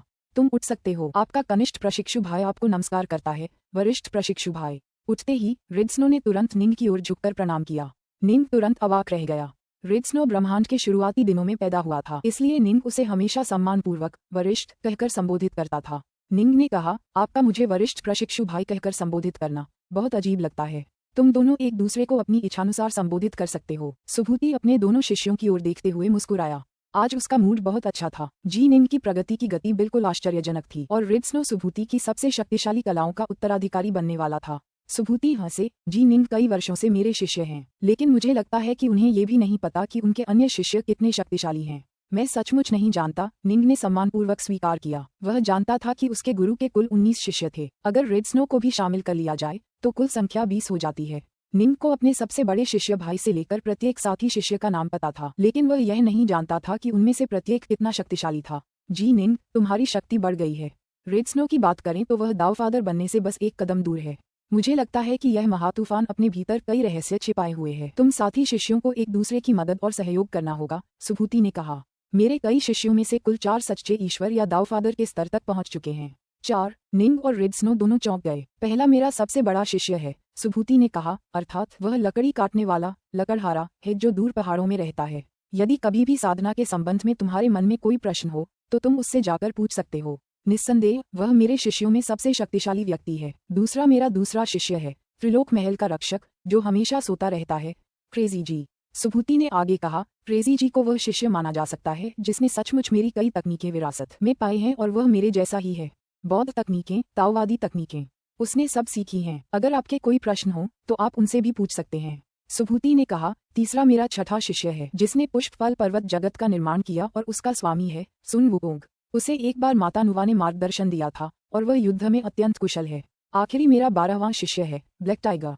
उसे तीनों लोकों में घूमना बहुत पसंद है। उसने अपनी कोई बड़ी दुनिया नहीं बसाई है, उसके कुछ ही अधीनस्थ हैं और वह चारों में सबसे कमजोर है, लेकिन फिर भी वह सच्चे ईश्वर देवता के स्तर पर है। वह इतना आलसी और सुस्त स्वभाव का है कि मैंने उसे केवल हमारे बीच मौजूद कर्म भाग्य के बंधनों के कारण ही अपना शिष्य स्वीकार किया, लेकिन किसने सोचा था कि वह भी देवता के स्तर तक पहुंच जाएगा। सुभूति ने एक ही सांस में अपने संरक्षण में आए चारों दैवीय पिताओं का परिचय कराया। निंग हैरान रह गया। ब्लैक टाइगर 12वां प्रशिक्षु भाई ब्लैक टाइगर खुद को महान राजा ब्लैक टाइगर कहता था। जब निंग माउंट इनहॉट में अध्ययन और प्रशिक्षण ले रहा था तब ब्लैक टाइगर उससे मिलने आया था और उसके साथ युद्ध भी किया था। निंग ने कभी सोचा भी नहीं था कि यह आदमी इतना शक्तिशाली है। ब्लैक टाइगर ने उसे यह एहसास दिलाया था कि वह सिल्वरमून जितना भी शक्तिशाली नहीं है। किसने सोचा होगा कि यह सब सिर्फ दिखावा था, कि वह सच्चे ईश्वर देवता के स्तर का था। जी निंग समेत बाकी सभी शिष्य स्वर्ग के देवता सच्चे अमर स्तर पर हैं। सुभूति ने कहा, तुम दोनों को आलसी नहीं होना चाहिए। हम पर एक बड़ा तूफान आ गया है। अगर तुम सच्चे देवता दाओ फादर स्तर तक प्रशिक्षण ले सको तो तुम्हारे बचने की संभावना ज्यादा होगी। आपका शिष्य समझता है, जी निंग और रिड्सनो ने सम्मानपूर्वक कहा। अच्छा, सुभूति ने सिर हिलाया, फिर मुस्कुराया। अब तुम्हें पता चल गया है कि तुम्हारे साथी शिष्य कितने शक्तिशाली हैं। जहाँ तक त्रिलोक के कुछ रहस्यों की बात है, रिड्सनो को शायद कुछ पता हो, लेकिन चूंकि जी निंग पहले कमजोर था इसलिए मैंने उससे उनके बारे में बात नहीं की थी। चलो मैं तुम्हें उनमें से कुछ विस्तार से बताता हूँ। मैं तुम्हें बताऊंगा कि आदि युग के विनाश के दौरान क्या हुआ था। मुझे विश्वास है कि मेरी बात सुनने के बाद तुम पूरी तरह समझ जाओगे कि निर्बाध द्वार वास्तव में क्या है। निंग और रिड्सनो दोनों ध्यान से सुन रहे थे। रिड्सनो को भी उस युद्ध के बारे में ज्यादा जानकारी नहीं थी जिसने आदिम युग को नष्ट कर दिया था। पुस्तक 19 अध्याय 2 3 लोगों का गुप्त इतिहास 2। सुभूति की आंखों में एक यादगार झलक थी। उन्होंने धीरे से कहा, आइए हम कहानी की शुरुआत आदिकालीन अराजकता के उदय से करें। बहुत पहले आदिकालीन युग के आरंभ से पहले हमारे 3 लोक पुनर्तः आदिकालीन अराजकता के क्षेत्र में स्थित थे। आदिकालीन अराजकता अपने आप में एक अतुलनीय अद्भुत चीज है। इसने ज्येष्ठ देवताओं सत्य देवताओं और स्वर्ग के देवताओं को जन्म देना शुरू किया। चूंकि वे आदिकालीन अराजकता में जन्म लेते थे इसलिए उन्होंने स्वयं को उसी प्रकार से परिभाषित किया। स्वयं को आदिकालीन अराजकता के ज्येष्ठ देवता इत्यादि कहा। बड़े देवताओं जी निंग अपने गुरु के शब्दों से तुरंत दंग रह गया। इस क्षेत्र में स्थित दाव में 10 स्वर्गीय दाव 81 महादाव और 108,000 लघु दाव शामिल थे। सुभूति ने आगे कहा, 10 महान ज्येष्ठ देवता एक स्वर्गीय दाव पर नियंत्रण के साथ पैदा हुए थे। पंगु आदिकालीन अराजकता के स्वर्गीय दाव पर नियंत्रण के साथ पैदा हुआ। नुवा जीवन के स्वर्गीय दाव पर नियंत्रण के साथ पैदा हुआ। फुक्सी विनाश के स्वर्गीय दाव पर नियंत्रण के साथ पैदा हुई। फीनिक्स यिन के स्वर्गीय दाव पर नियंत्रण के साथ पैदा हुआ। 1 पाठकों को ये जानकर आश्चर्य हो सकता है कि फीनिक्स का यिन पर नियंत्रण है जबकि इसे आमतौर पर अग्नि का प्राणी माना जाता है। इसका उत्तर यह है कि पारंपरिक चीनी संस्कृति में फीनिक्स स्त्रीत्व का सर्वोच्च प्रतीक है जबकि ड्रैगन पुरुषत्व का सर्वोच्च प्रतीक है। पूर्वज ड्रैगन यान के स्वर्गीय दाव पर नियंत्रण के साथ पैदा हुआ। जहाँ तक 5 तत्वों के स्वर्गीय दाव का सवाल है, उन्हें अग्निदेव जुरोंग, जलदेव गोमगोंग, धातुदेव ऋषों, लकड़ीदेव जुमांग और पृथ्वीदेव हाउतु द्वारा नियंत्रित किया जाता था। ये 10 देवता स्वर्गीय दास पर जन्मजात नियंत्रण के साथ पैदा हुए थे। पंगु उनमें सबसे महान था। 2 यहाँ सूचीबद्ध प्रत्येक देवता वास्तविक चीनी मिथकों और किंवदंतियों से आते हैं। सुभूति ने जी निंग की ओर देखा। शिष्य, लगता है आपके पास मेरे लिए कई प्रश्न हैं। हाँ, बड़े देवताओं, आपके शिष्यों ने ऐसी बात कभी नहीं सुनी। निंग दंग रह गया। आपके शिष्य हमेशा से यही मानते थे कि सच्चे ईश्वर का स्तर एक सीमा का प्रतिनिधित्व करता है। 3 लोकों में बहुत कम लोग उनके बारे में जानते हैं और मैं इसका कारण बाद में बताऊंगा। पंगु, नुवा और अन्य लोग हमारे जैसे नहीं हैं। वे स्वर्गीय दाव पर नियंत्रण के साथ पैदा हुए थे और वे स्वाभाविक रूप से हमसे ज्यादा शक्तिशाली हैं, सुभूति ने कहा। उनके अलावा आदिकालीन अराजकता ने शक्तिशाली सच्चे देवताओं को भी जन्म दिया जो एक महान दाव पर नियंत्रण के साथ पैदा हुए थे। मैं उनमें से एक था, जैसे कि 3 लाइव्स, क्रिम्सन ब्राइट, दाववादी 3 पवित्रताएं, भगवान तथागत बुद्ध और स्वागतकर्ता बुद्ध। ये सभी सच्चे देवता हैं। इससे भी निचले स्तर पर 108,000 एम्पायरियन देवता थे जो एक साधारण दाव पर नियंत्रण के साथ पैदा हुए थे। सुभूति ने आगे कहा, ये बड़े देवता सच्चे देवता और स्वर्ग के देवता हैं जो आदिकालीन अराजकता से उत्पन्न हुए थे। देवताओं में सबसे श्रेष्ठ और सबसे शक्तिशाली पंगु था जिसका जन्म आदिकालीन अराजकता के स्वर्गीय ताव पर नियंत्रण के साथ हुआ था। हालांकि पंगु अत्यंत शक्तिशाली था। भाग्य के अदृश्य हाथ और षड्यंत्र उसके माध्यम से काम करते थे। सुभूति ने आह भरी। वह हमारी दुनिया की स्थापना के भाग्य के साथ पैदा हुआ था। वह सबसे अंत में पैदा हुआ था और जब वह आदिकालीन अराजकता से बाहर आया तो वह अपने विशाल पंगु कुल्हाड़ी के साथ बाहर आया। उसने आदिकालीन अराजकता को ही चीर डाला, स्वर्ग को पृथ्वी से अलग कर दिया, अपनी जीवन शक्ति को जला डाला और इस प्रक्रिया में मर गया। परिणामस्वरूप अत्यंत विशाल आदिकालीन पंगु की दुनिया का निर्माण हुआ। स्थापित होने के बाद आदिकालीन पंगु की दुनिया ने कई अलग अलग जीवन रूपों को जन्म देना शुरू किया, जो सभी स्वर्ग और पृथ्वी से उत्पन्न हुए थे। सबसे शक्तिशाली एम्पायरियन देवता स्तर पर पैदा हुए, जबकि सबसे कमजोर कम से कम जियांटियन स्तर पर थे। निंग ने ध्यान से सुना। स्वर्ग और पृथ्वी ने अनगिनत अतुलनीय उत्कृष्ट वस्तुओं को जन्म दिया। हम में से जो लोग आदिकालीन अराजकता से उभरे, वे इस नई दुनिया के प्रति जिज्ञासा से भर गए। सुभूति ने आह भरी। हम में से कुछ ने अपने उपयोग के लिए क्षेत्रों पर कब्जा कर लिया, जबकि अन्य एकांतवास में चले गए। जैसे जैसे पंगु की दुनिया में अधिक से अधिक जीवों का जन्म हुआ, वह दुनिया स्वयं एक रोमांचक जगह बनती गई। थरीलाइव्स जैसे लोगों ने अपने राज्य बनाने शुरू कर दिए, जैसा कि कई बड़े देवताओं ने किया, और इस तरह युद्ध छिड़ गया, जिसमें कई लोग मारे गए। निंग ने सिर हिलाया। परस्पर विरोधी महत्वाकांक्षाओं के कारण युद्ध छिड़ जाना बहुत आम बात थी। सुभूति ने कहा, विभिन्न महाशक्तियों ने पंगु जगत के असंख्य जीवों के लिए की शोधन तकनीकें भी विकसित की। वास्तव में तथागत ने बौद्ध धर्म नामक एक पूरी तरह से अलग प्रणाली भी बनाई, जिसे वास्तव में की शोधन प्रणाली का ही एक रूपांतर माना जा सकता है। तब मैं और तथागत जैसे विभिन्न सच्चे देवता हमारे द्वारा विकसित की गई की शोधन तकनीकों का उपयोग करके दैवीय पिता बनने का प्रशिक्षण प्राप्त कर पाए। सुभूति ने कहा, माँ नुवा सबसे पहले आगे बढ़ी। माँ नुवा में अद्भुत इच्छाशक्ति और बुद्धिमत्ता थी। यिन और यांग के स्वर्गीय दाव की अंतर्दृष्टि प्राप्त करने के बाद उनकी शक्ति में अचानक विस्फोटक वृद्धि हुई, और फिर उन्होंने मानव जाति की रचना की। तभी आदि युग की सभी प्रमुख शक्तियों को ये समझ में आया कि स्वर्गीय दाव के एक समूह को समझने के बाद व्यक्ति की शक्ति उच्च स्तर तक बढ़ सकती है, और इस तरह पंगु की दुनिया की सभी प्रमुख शक्तियां प्रशिक्षण पर ध्यान केंद्रित करने लगीं।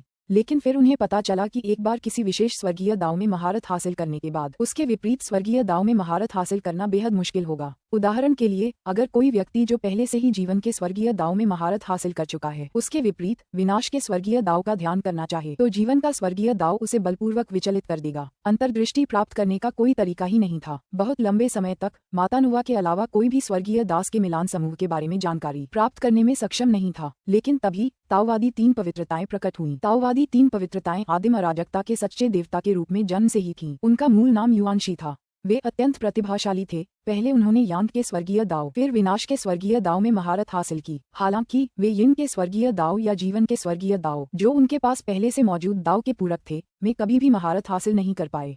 और इसलिए उन्होंने अपने मन को दृढ़ किया और एक बड़ा निर्णय लिया। उसने खुद को मार डाला। खुद को मार डाला। निंग स्तब्ध रह गया। हालांकि पास में खड़ा रिड्सनो बस मुस्कुराया। हालांकि यह एक राज था। रिड्सनो का जन्म पंगु की दुनिया के निर्माण के समय हुआ था, और उसने कई सालों तक दाओवादी थरीलाइव्स का पालन किया था।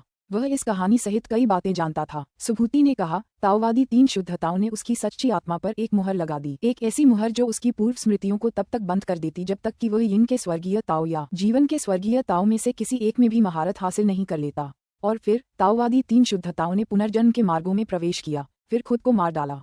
चूंकि उसकी मृत्यु पुनर्जन्म के मार्गों के भीतर हुई थी, इसलिए उसकी सच्ची आत्मा स्वाभाविक रूप से सीधे पुनर्जन्म के चक्र में चली गई। यह एक बहुत बड़ा जुआ था। यदि ताओवादी तीन पवित्रताओं की आत्मा अगले जन्म में नष्ट हो गई, तो उसकी सच्ची आत्मा को भाग्य की नदी में भेज दिया जाएगा।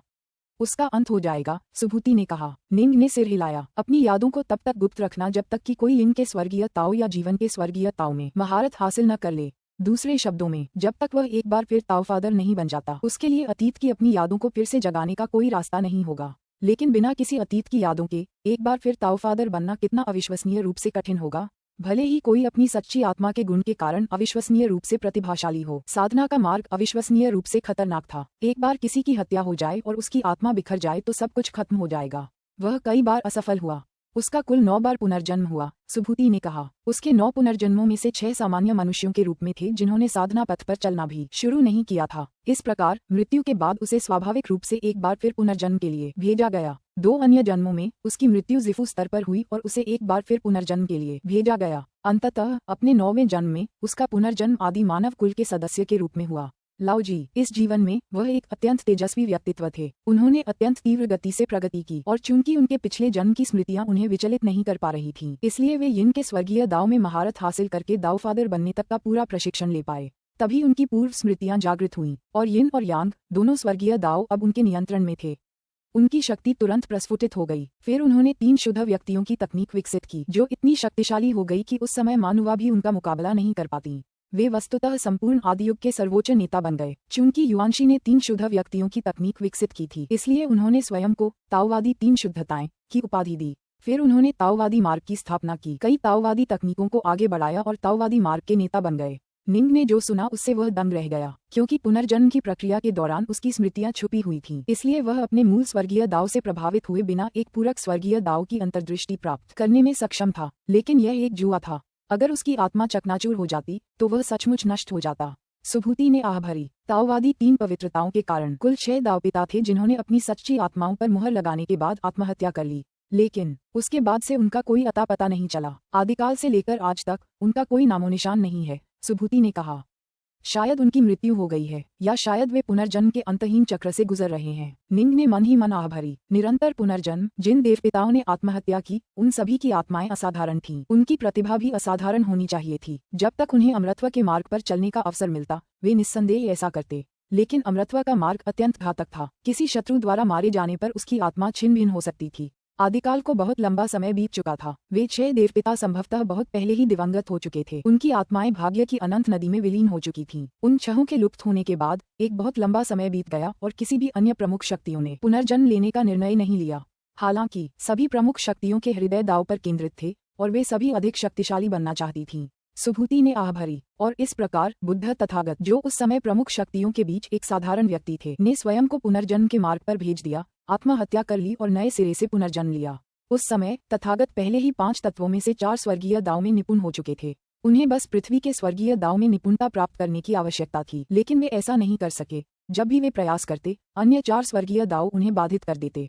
एक पागल आदमी भी अजीबोगरीब नतीजे हासिल कर सकता है। सुभूति ने सिर हिलाया और आह भरी।